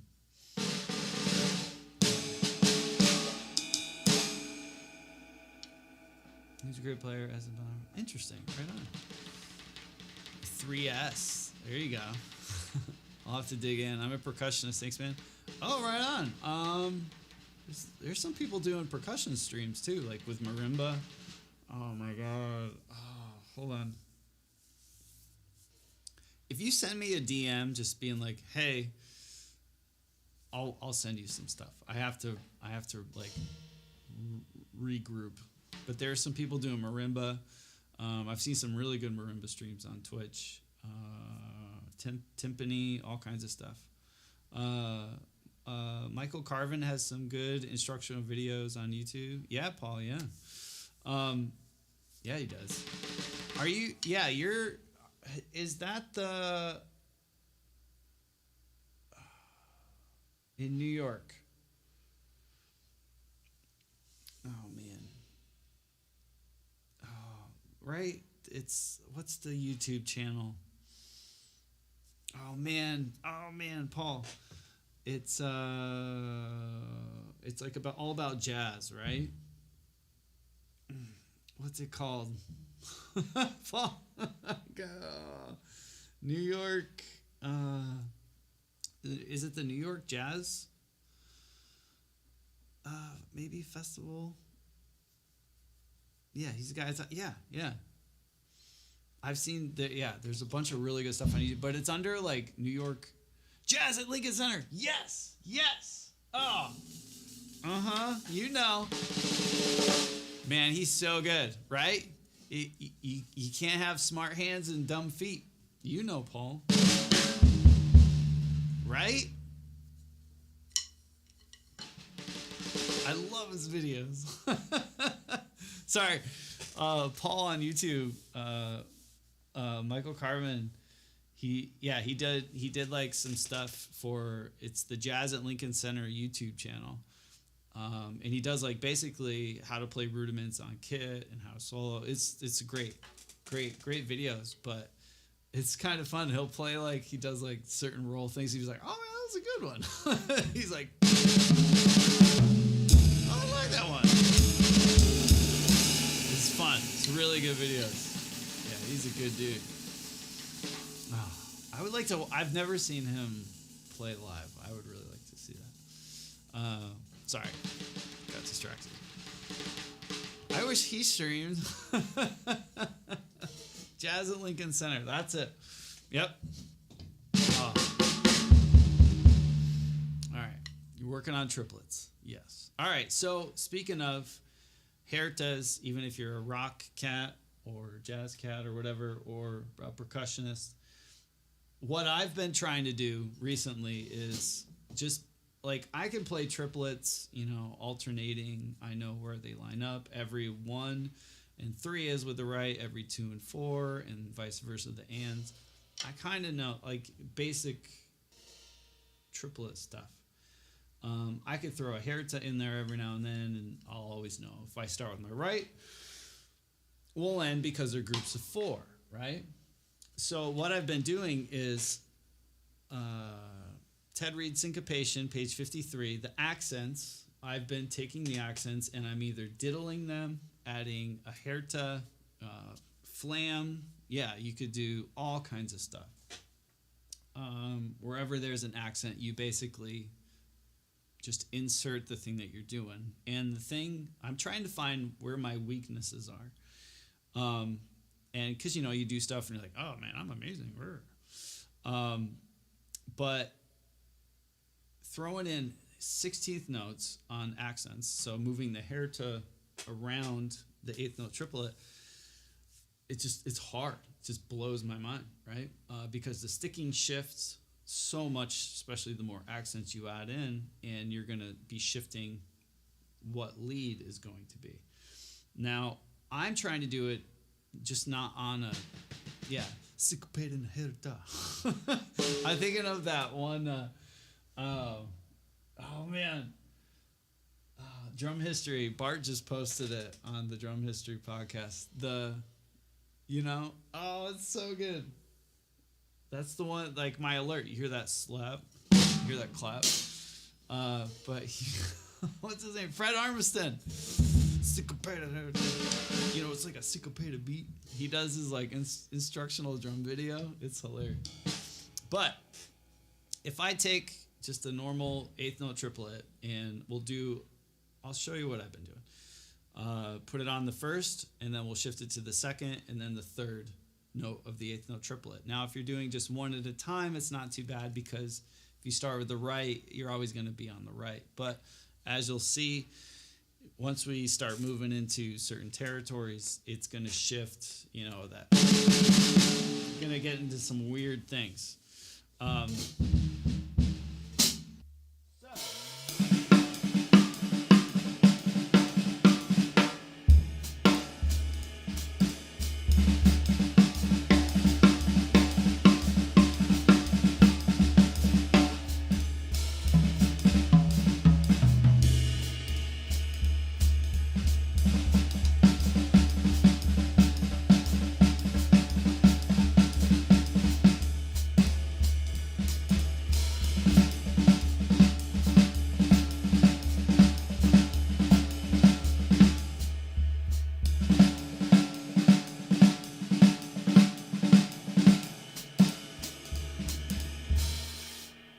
So for the quarter note triplet ones, I'm trying to do like 3 bars and not count, but like silent high. Just trying to understand them a little better. And then we're going to run through all the accents. I'll do them on a snare, but I'm going to stick with just this for a little bit. Let me just warm up again, because we've been chatty. They're hard, Damo. They're real hard. And I hate them. I love them, but I hate them. So I'm not playing them as quarter notes. I'm kind of playing them as like a dotted quarter. Right. Woo! They're tricky.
Now I want to do flams, but we'll get to them. Right now, I'm just trying to work on my stickings. So I'm gonna shift them around, but I'm just gonna stick on the same ride, same snare. And you'll hear some cool, you'll hear some patterns that maybe you've heard before, but it's like, instead of going over to the snare, like just keeping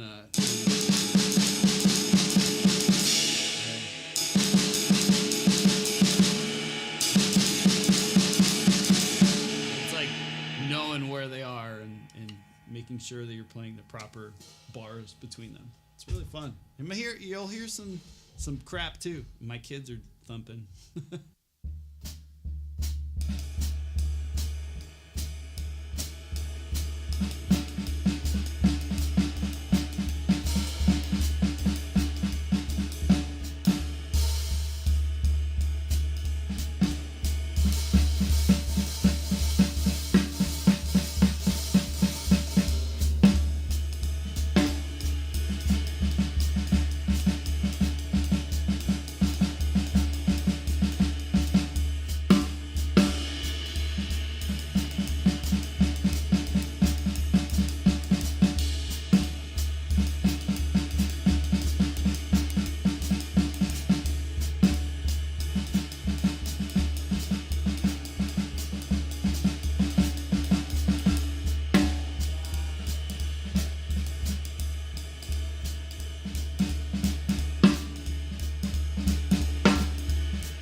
We'll try it. It's hard.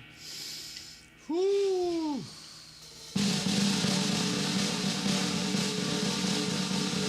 A lot nicer to chatter than I know what you're talking about. It's okay. I just imagine him, like everyone that's kind of, like they're 14, they just got like iPad time mega.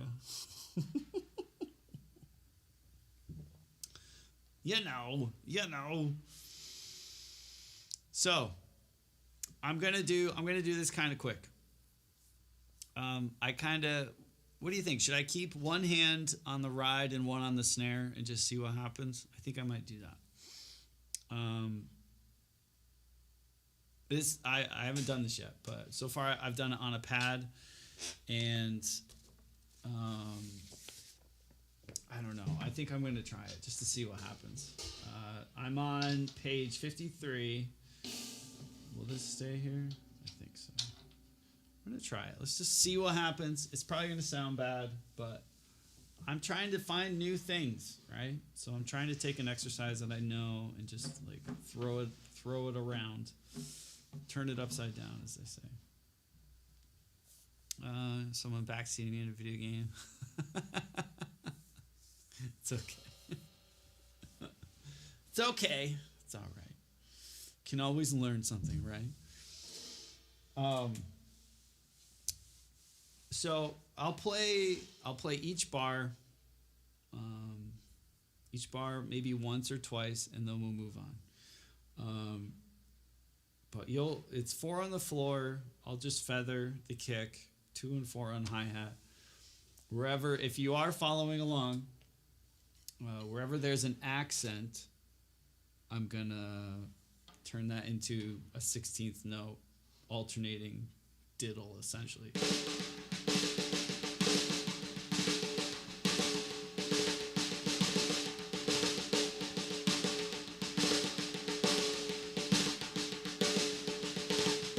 So we'll see what happens.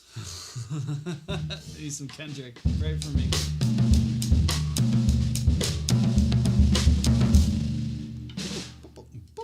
Mega, have you seen Ant-Man? Has anyone here seen Ant-Man yet?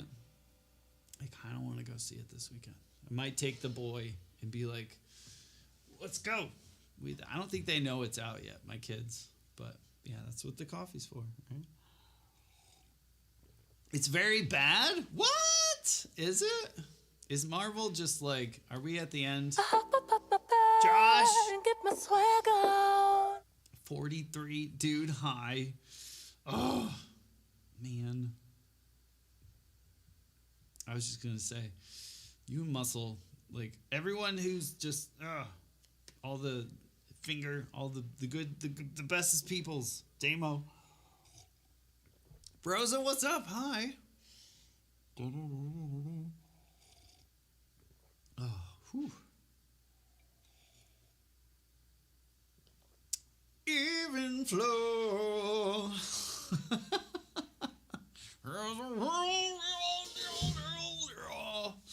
Muscle, you sent me that video, right?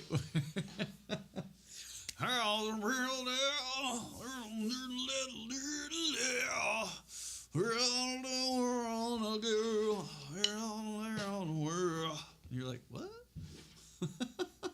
Is he okay? Oh, so good. Oh, Even Flow. This is me. 10 is one of my favorite like rock records of all time. So good. 10.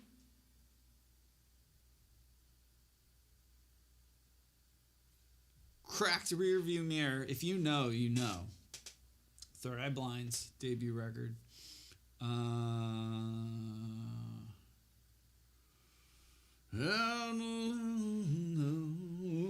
telling you, Hootie and the Blowfish, that record is insane. It's so good. Like, did he say Hootie? One of the best rock records? Yes. It's so good. Deftones, White Pony. Rage Against the Machine.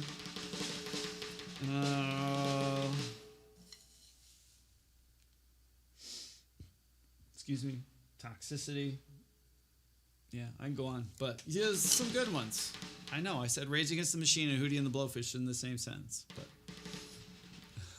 But her to CG, in my opinion, I think it's disaster kind of making me. Mega, really? They use the same, I think the same technology that they use for like Mandalorian, right? I think. Full Rose Catalog. You're a 90s boy. Not really. I didn't start listening to music till like 99. But I hated, I'll be honest, I hated grunge. I was like, oh. I was like a punk kid. And then I didn't listen, honestly, I'll be honest, I didn't listen to 10 till probably 2005. And I was like, oh, wow, this is a really good record, in all honesty. I remember hearing it and, like, you know, at, like, parties and stuff growing. I never, like, had the album. I didn't really listen to it until I was older. I got it at Amoeba in LA for like $5. It was a used one. And I was like, oh, Pearl Jam. I should probably like, I think I had to learn a couple songs from them for a gig or something. And I was like, this record's insane. It's really good. Got Chili Peppers, Black Summer. Oh, really? Interesting. Yeah, okay, the new song. Born in the 90s. Keep in mind again, I consume movies like, yeah. No, I love it, Mega. I love it. All the Marvel movies to me are, in all honesty, they're all just bad. But it's like a pop song, right? You're like, this song sucks, but it's making me bop a little bit, you know? Right? Like, that's how I see the Marvel stuff. Like, it's basically pop music for the cinema.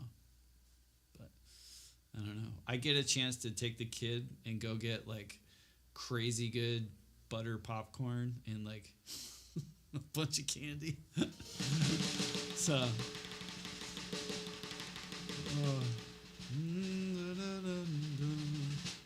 all right, so we're gonna try this. I'll show you the rules.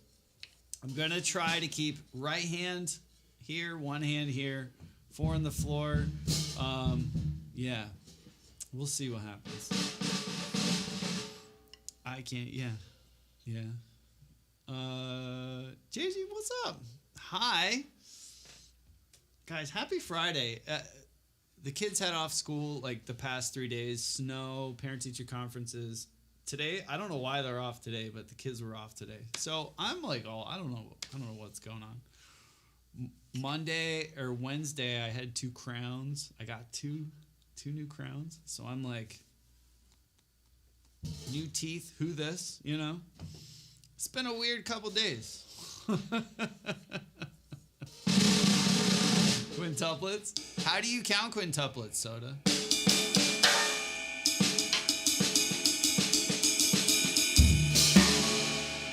Talk again.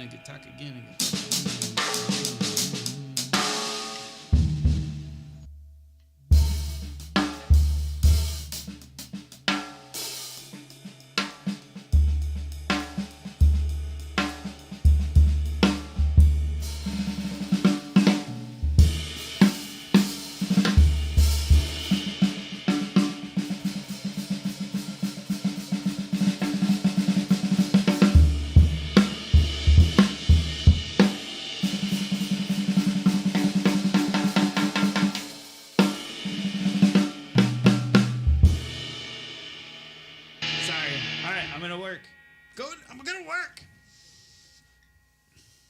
One of my friends described Drake musical junk food. What are you talking about? You only call me on a cell phone. What are you talking about? You think that's junk food?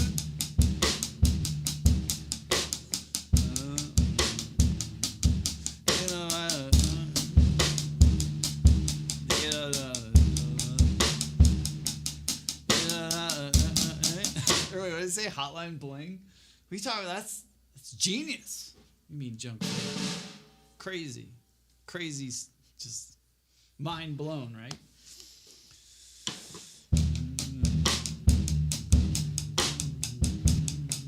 No, I really like that university.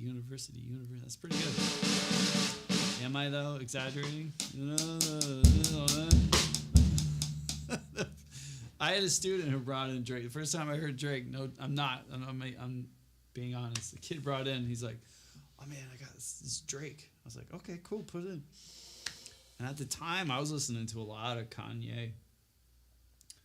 Like when Kanye first, it's really good stuff. And I was like, "Man, what is this nonsense?" I was like, "What did he just say?" And the kid's like, "I don't know. That's what's so cool." I'm like, "You can't understand what he's saying." He's like, "Yeah, but the beat's so good." And I was like, "Whatever, man. This is bad." Oh. I haven't seen anything more released for you than I try. That's pretty good, yeah. Oh. University actually sounds nice. Yeah, right? I'm going to steal it. University.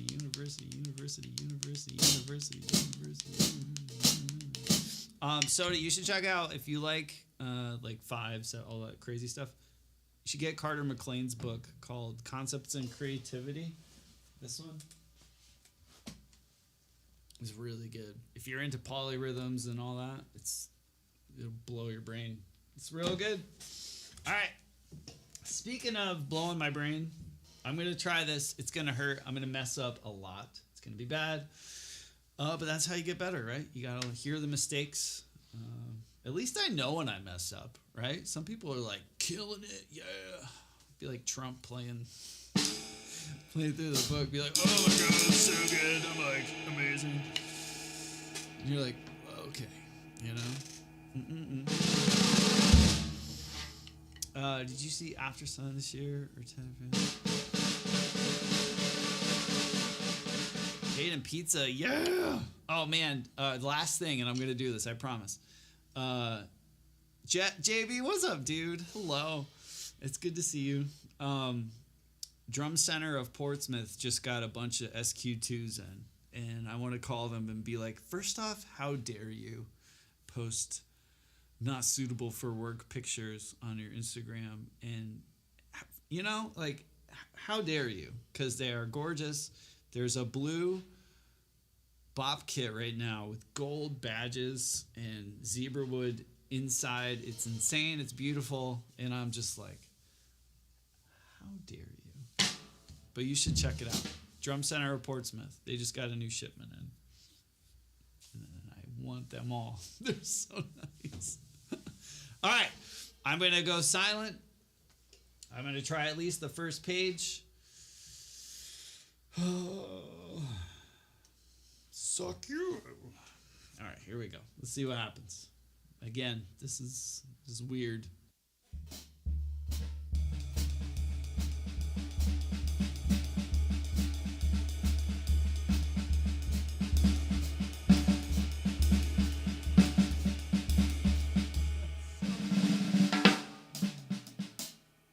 It sounds so weird. I can't. Oh, I don't know if I want to do this because I can't hear it.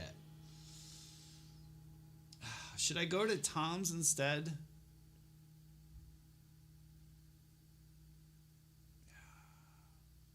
Tom's or Ride? What do you think?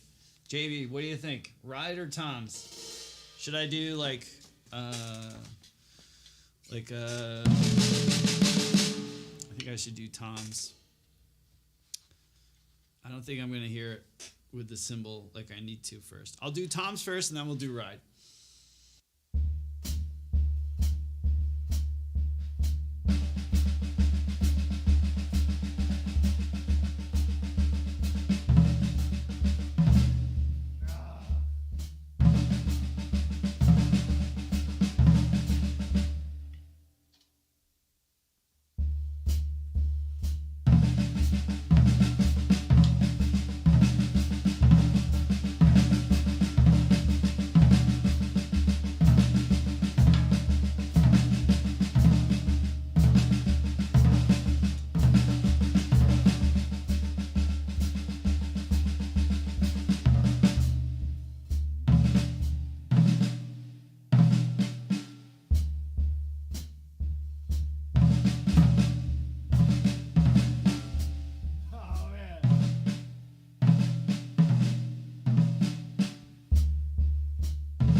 That's the first page. That's the idea. It's so freaking weird. sounds, you would never really use that ever. But we're going to do it on the ride now. I think maybe I needed to hear it just on the toms. But you'll notice some of them did that like, or, right? It's like ascending or descending depending on. But now this is going to be weird.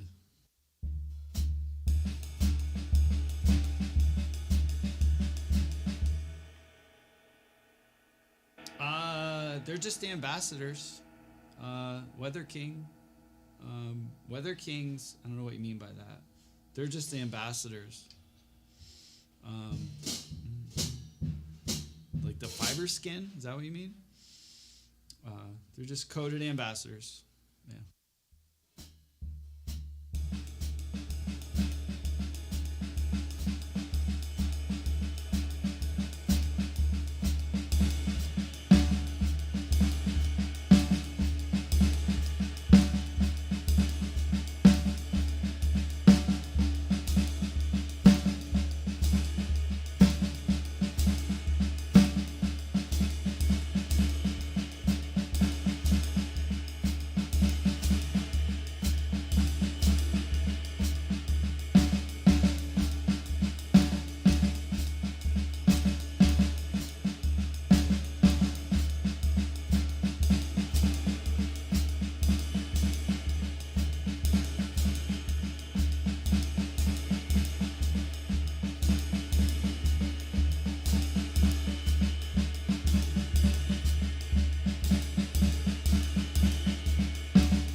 No mistakes.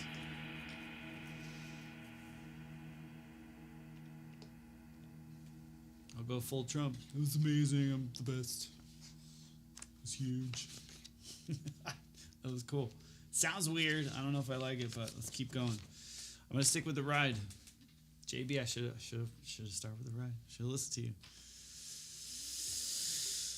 I'm gonna bring this over here so I don't kink my neck because I'm old. We've already established that. You're so old. There we go. See, you just look down. Any questions? We're on page 54. Mikey, what's up? I'm in my prime. I don't know. Maybe. I don't feel like I'm in my prime. My knee hurts. My teeth hurt. My neck hurts. I'm going to be playing Enter Sandman so much better. I hope so. That's why I'm doing this, right? I can't even think of how Enter Sandman goes, right? Enter Sandman is...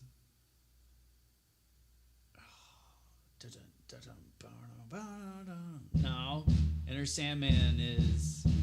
Don't say a word, mama's gonna die. Right? Right? Enter Sandman. Enter night. That's it, right? Take my hand. That Amazon Prime, right? I don't think my youngest son is watching, but my youngest son is he's a leap day baby. So he doesn't technically have a birthday this year, but we're celebrating it tomorrow. And you know what he wanted for his birthday? It's because you mentioned Amazon Prime. I got it on Amazon. He wants a squeaking rubber chicken. So random. So random.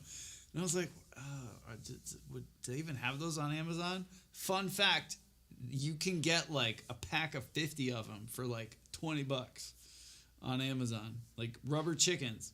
So I got 3. They were like $12 or something. Like the rubber chickens that are like those weird things that like I don't know. I've seen people hit drums with them. I don't know. He wanted one of those. That's all he wanted was a rubber chicken. He's getting some cool Legos and stuff, but I think he's like dead set on that rubber chicken. Yeah. No good. What's up? If your teeth hurt from drumming, you may be doing it wrong. Please consult your doctor. Yeah. No, I got 2 crowns, so like they feel weird. They're good, but they feel weird.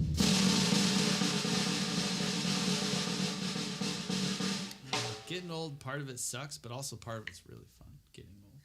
But yeah, I feel my age. All right, let's try page 54. So now we're gonna do. The accents are going to get a little weirder. So instead of playing like a herta, right? Nothing some ice cream can't fix. That's right, muscle. But now I'm going to be like, oh my God! Oh, sensitive. I got to, getting old, man. But it'll fix it. It'll fix it. So what this is what actually threw me off when we started doing this. Taking like number 12.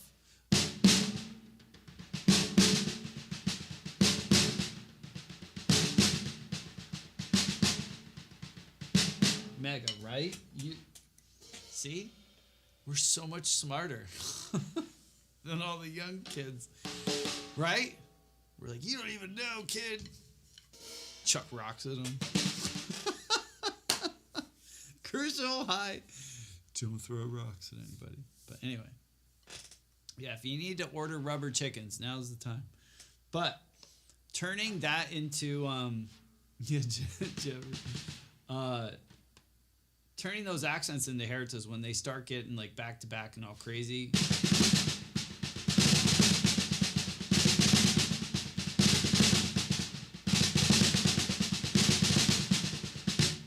Some get really weird to the point where you're just like, I highly encourage anyone to try this, or just turn them into diddles, and you'll hear some really cool stuff that maybe you would never encounter or play, and that's the case for me. And just keeping track of my stickings, so I'm not diddling or doubling, and I'm really working on alternating properly.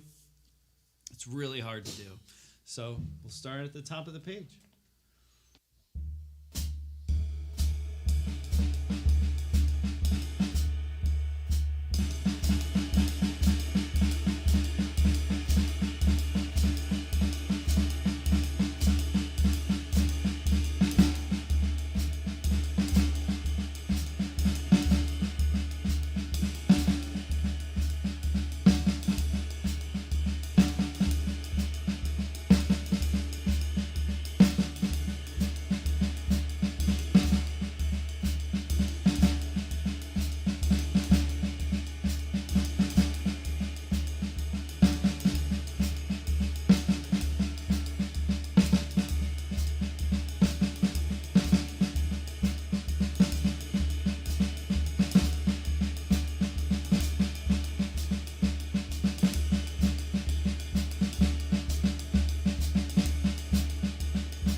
one so much.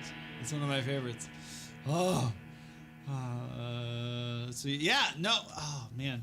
After we try, I kind of started the stream with that, and it wasn't too bad, but yeah, that's the goal, is just like getting to that spot, right? If I'm gonna, after we do these on the ride, I'm gonna just do them on the snare,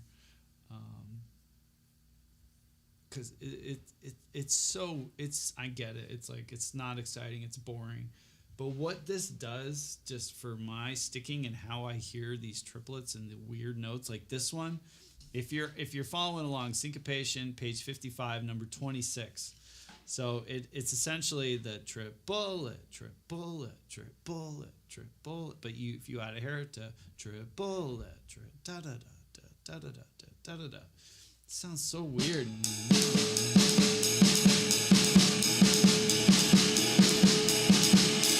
Right? It's weird, but cool. But really, just hearing that one, like hearing that upbeat in that triplet, it's really neat. It's just a different way of hearing it, and a different concept of it for me anyway. So we'll run through up to 58, and then I'll do them on the snare, just to, maybe they'll make a little more sense. So, it's tricky.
Yeah, this is where it gets weird, right? Page 56. All right.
Just hearing them on the ride, it's so weird.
Man, hearing it on that is just tripping me up. So it's gonna shift, right? So it's gonna shift stickings every other measure. So let me slow this down.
Try it again.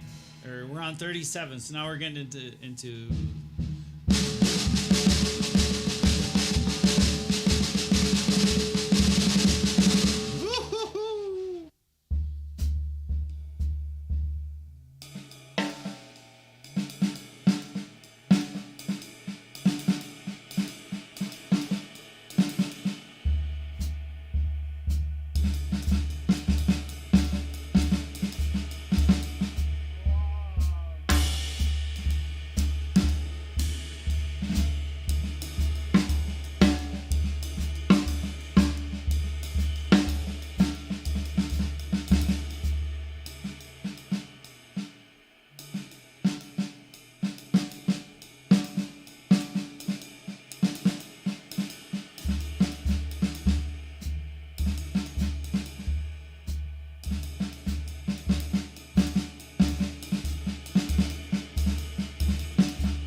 I couldn't do that the other day. We're getting there. It sounds weird. Just my brain is like, what the? It's like it doesn't know what to do. Just hearing the different, it's so weird.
Getting it, but it's rough.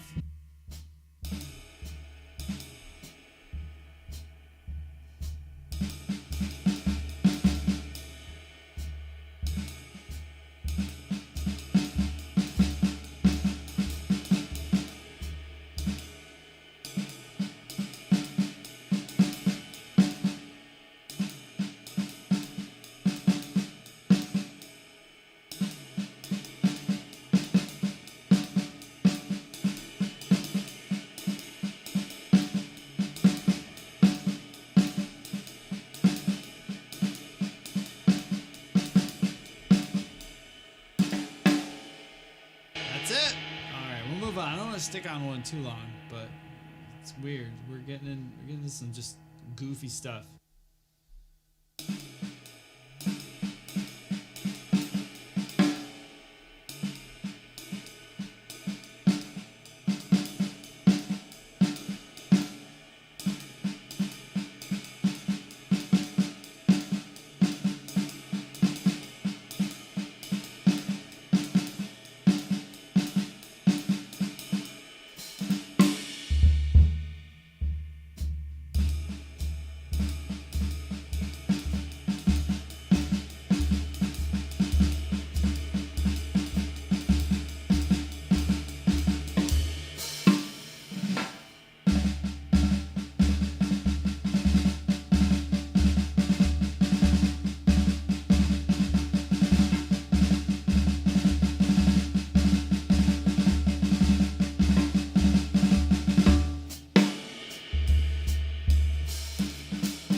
Yoros, thank you. Hi. I hope I'm saying your name right, but that's very nice. Thank you. Doesn't sound weird here. It's working. Getting there, right? So this accent, yeah, it's like triplet, triplet, triplet, triple da da da da da da da da da da da da da da.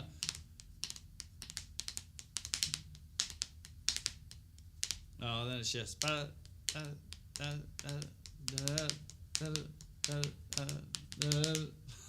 so weird.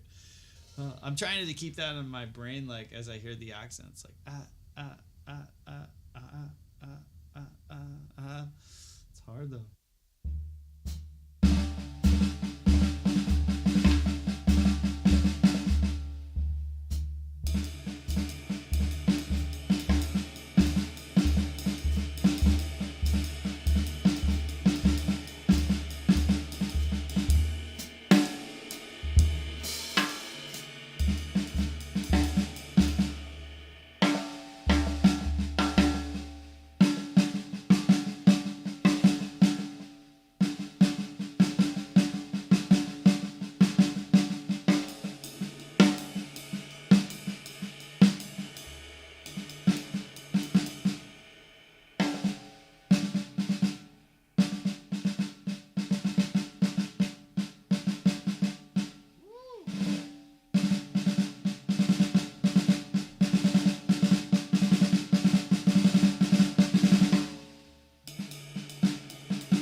This one's weird. I can hear it, but I can't. It's not sticking. I remember that last lick from the drum bang. Yeah, it's a makes sense. I'm gonna slow it down quite a bit.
Hans, what's up? Yeah, I took them all down, all the covers.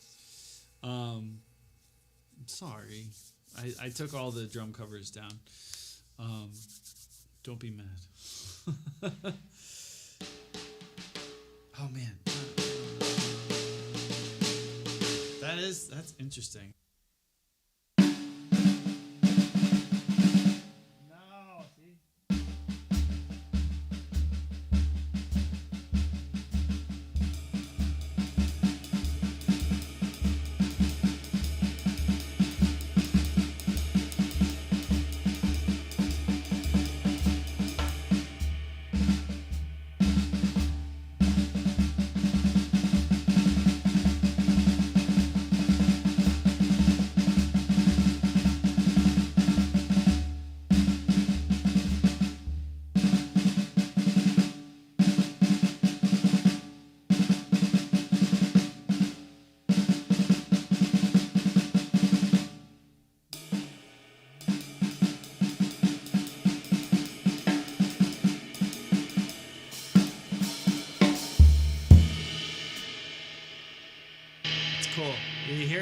not clear if you do diddles.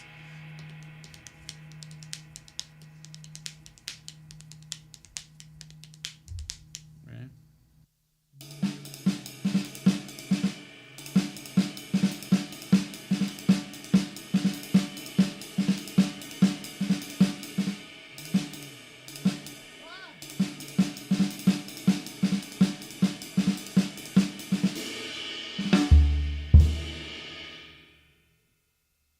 Hans, if you send me a DM, I can send you a link to see it.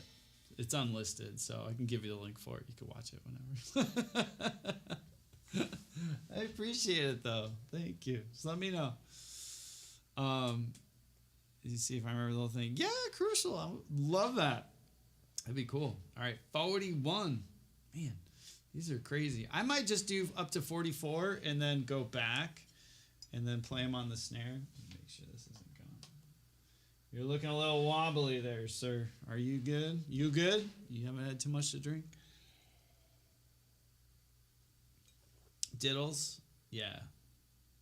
I mean, I'm playing some stuff that, like, sticking wise, you'd probably never play it like that, but I'm doing it just because I'm trying to just challenge my inner ear of the way I'm hearing stuff, you know?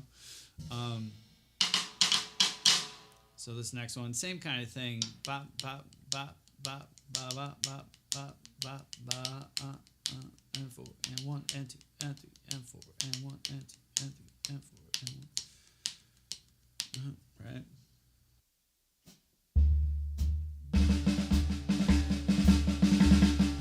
Oh, man.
Getting easier.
Try these.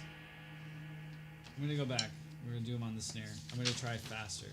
Try to go fast. We're gonna try Ricky Bobby fast, just on the snare. I might wing it, might try some on the ride, but Getting there. It's hard.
Should I try faster?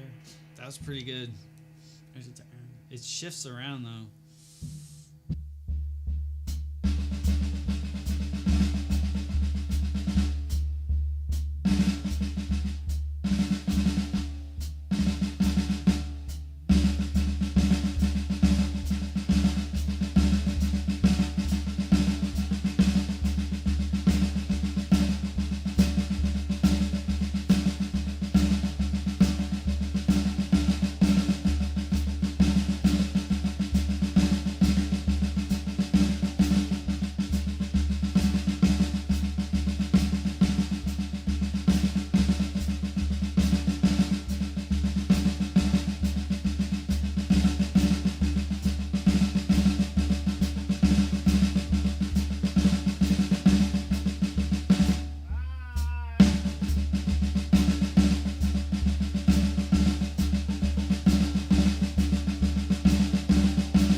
Let's go.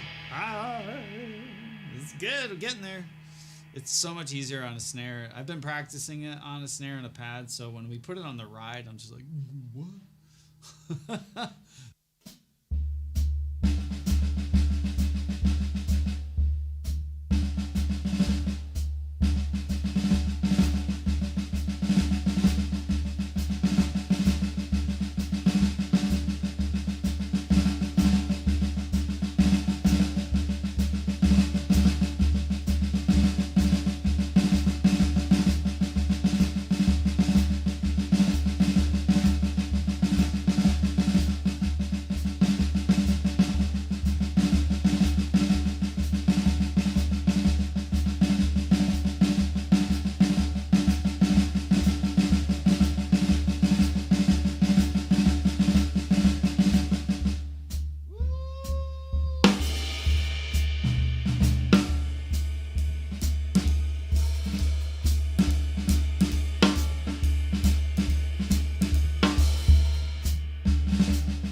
take a mental break. Hold on.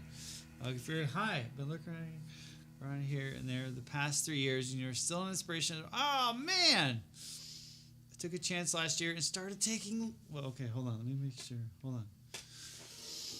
Took a chance last year, started taking lessons, and I'm absolutely loving it. And with the age of close to 25, learning a new instrument from the basics. Oh, dude, let's go! That's amazing. 25 is amazing. I don't know if I told you before, but it's like when you're young, yes, you learn stuff quicker, right? Like, duh. But think of how dumb you are when you're young, right? Like my kids right now are learning all this crazy stuff so fast, and they can learning how to run and walk and play sports or whatever. They're dumb as hell. They don't appreciate what they're learning so fast, or like they're just like, ooh, right? When you're young, as you get older, if you're interested in this, you're just like you appreciate it more, and I feel like you learn it better the older you are, because you know what you're using it for. It has more of a purpose in your life, and I think that's so much more important than learning as a kid, and you're not really understanding why you're learning it. You're like, okay, I'm playing songs, I'm doing this, but it's never too late. Some of my best students ever were in their 60s. So I'm so excited for you. Thank you for letting me know. Oh, let's go. Yeah. Did you get a kit, Fury, or what are you working on?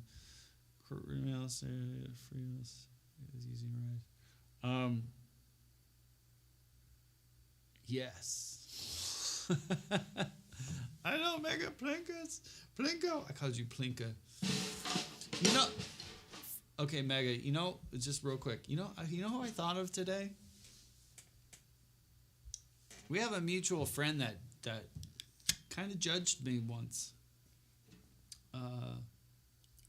Mutual friend, mutual acquaintance. Fallout. My mom today got me. I'm gonna take a coffee break and then we'll get to it, because this one scares the crap out of me and it's really hard.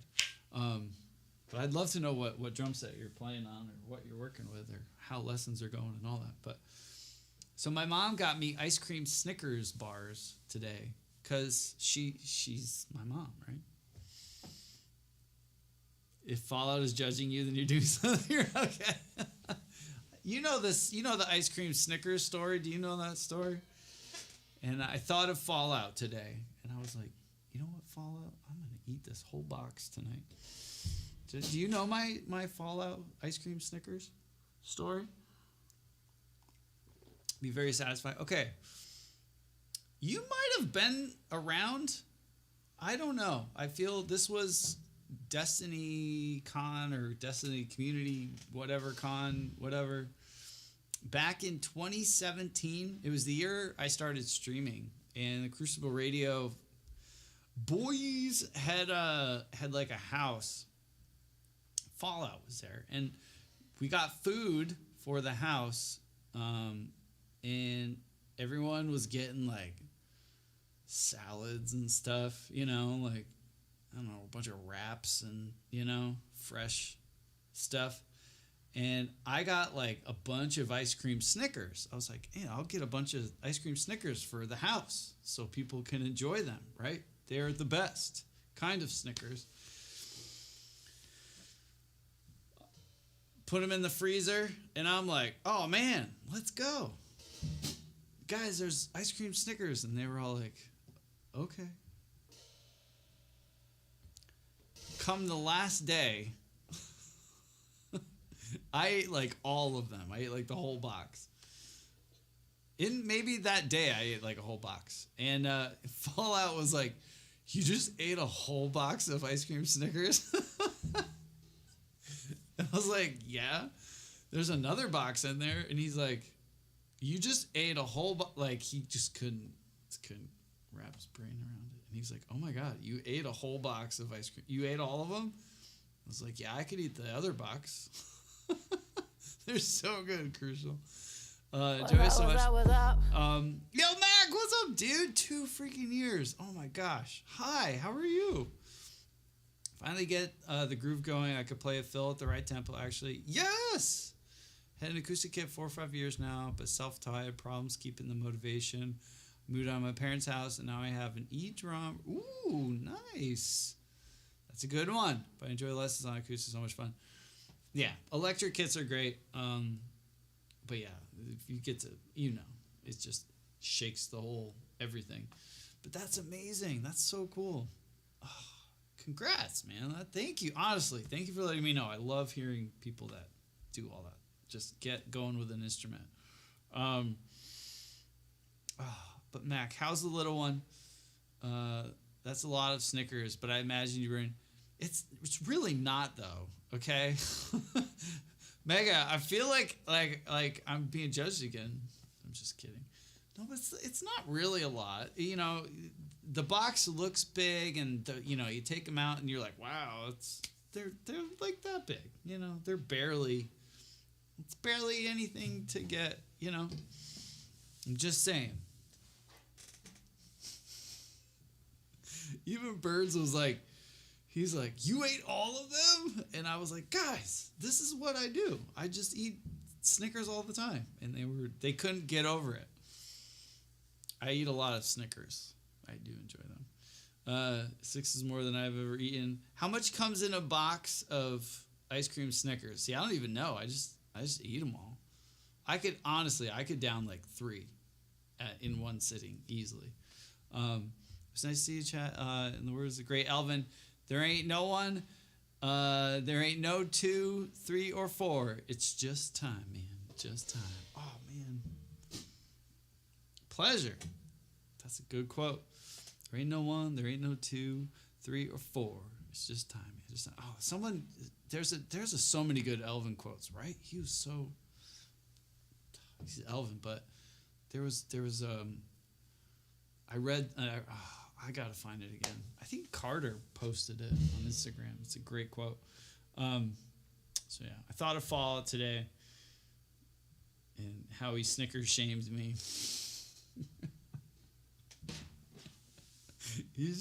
I'll never forget his face. We were in the kitchen. He's just looking at me. He's like, "You ate all of those?" I'm like, yeah. Everyone's like making salads and sandwiches, and I was like, guys, there's Snickers. Why would you be eating salad? It's usually 6 in a box, so 250 calories a piece. That's a solid 1,500 calories of just Snickers. Not a crazy amount, but maybe a little surprising. I don't know if that's a lot of calories. To me, I don't know. I don't know what that means. I was in a session one time, and oh man, 1 pound of fat is 1,500 calories. So a pound of that I guess. Appetizer, yeah, that kind of makes sense. But do you ever see that there is this? I don't know. It was like 10 years ago. It went around the internet. It was like, okay, one, like, oh my god, my kids. It was like 11 Big Macs equal like 1, like gotta have it at the ice cream place, Cold Stones, and they were like, yeah, it's like 20 Baconators equal, like, I don't know. They were trying to show like how many like equal calories or fat, this chart. And that day we happened to go to, we went out to eat, and I got a Baconator, like the 4-stack Baconator. Remember back in the day you could like select the amount of patties you wanted? Now they just give you like 2 because you're like, what? But you used to be like, I'll have a 4-layer Baconator or whatever. So I got a 4-layer Baconator, fries, and a drink. And then I went to Cold Stones and I got peanut butter cup. No, that day I got apple pie a la mode. Gotta have it. Like my student worked at Cold Stone, so I was like, dude, throw it on me. So I got a big gotta have it. I had my Baconator, 4 patty, whatever. I had my Cold Stones, apple pie a la mode, I had my fries, and I remember being in the studio, everyone's eating. Someone pulled up that sheet of like, one thing of Cold Stones equals like 40 Big Macs, and one Baconator equals like 20 Big Macs. I don't know. It was, and they're all like, Dan, you just ate like the worst things on this chart. And I was like, what? I'm ready to go. Are we playing? But yeah, I don't know. I'm still here, right? Deacon, hi. Let's talk about Jeff Beck and how he has inspired you as a musician.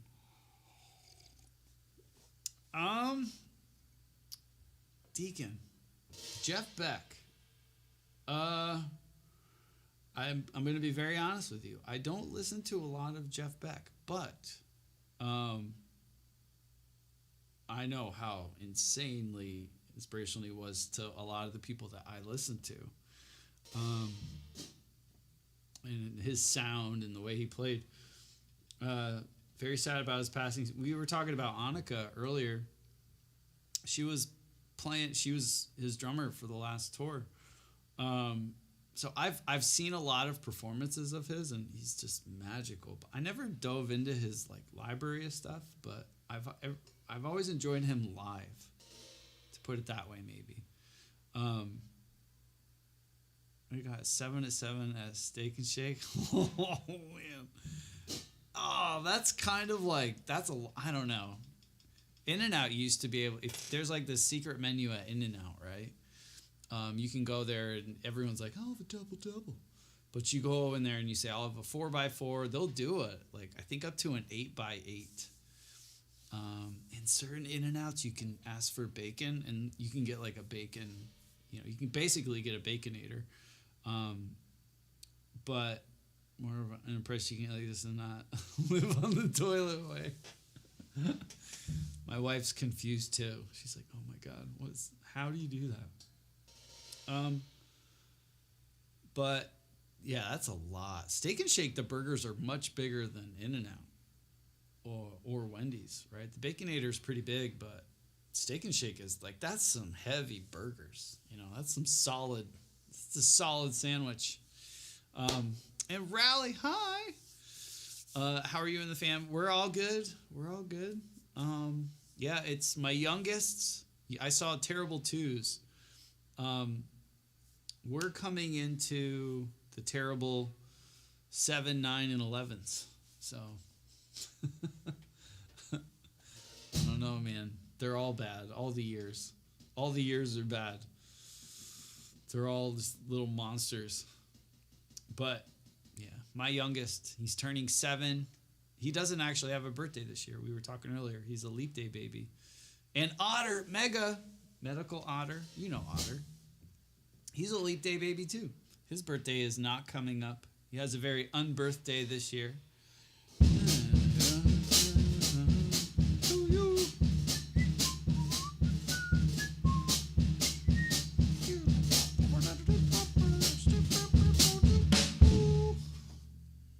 Isn't that look away, Dixieland, right?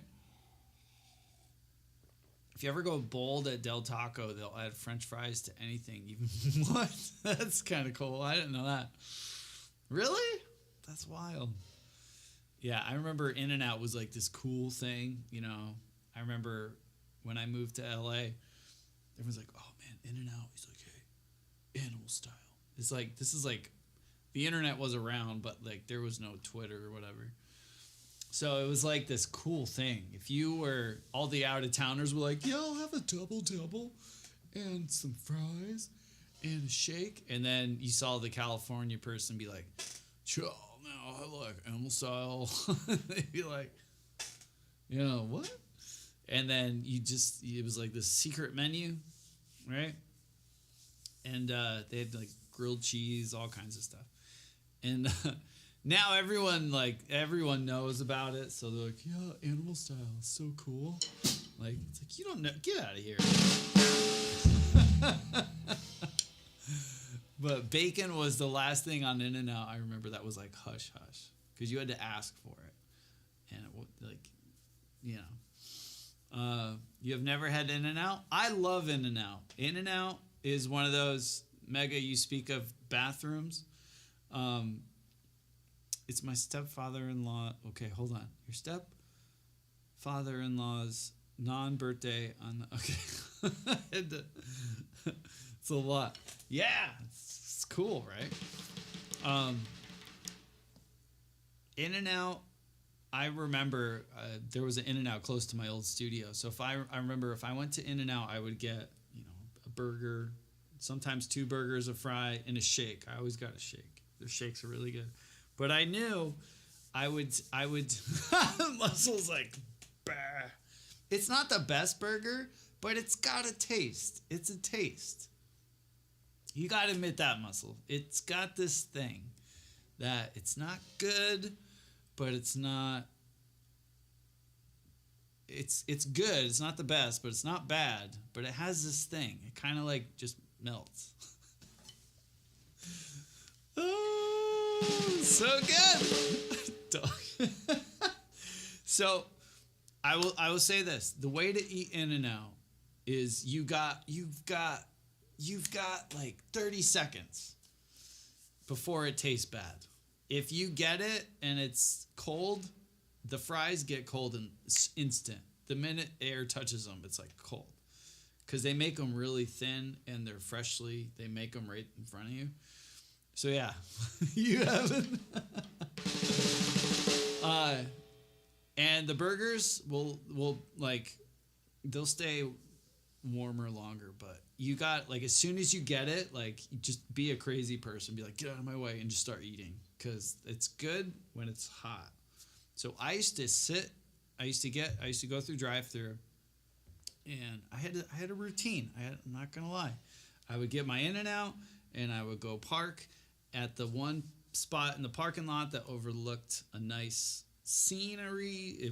We called it the Wash in Santa Clarita, so it was like, it kind of looked like nature.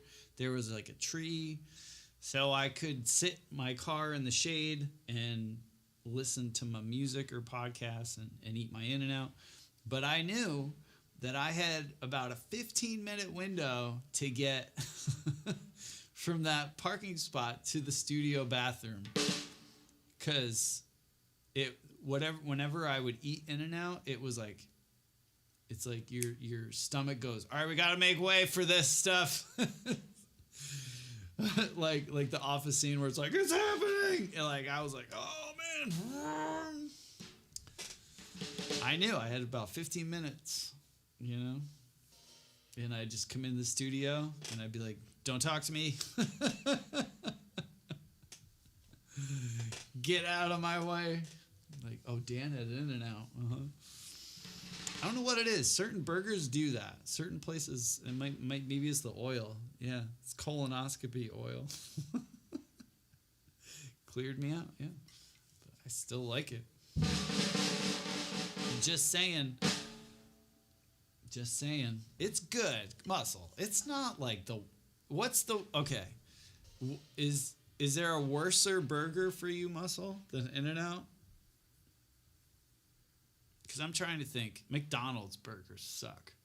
I hate McDonald's burgers. I'll eat them, but I'm like, ugh. They don't taste like anything. They're terrible.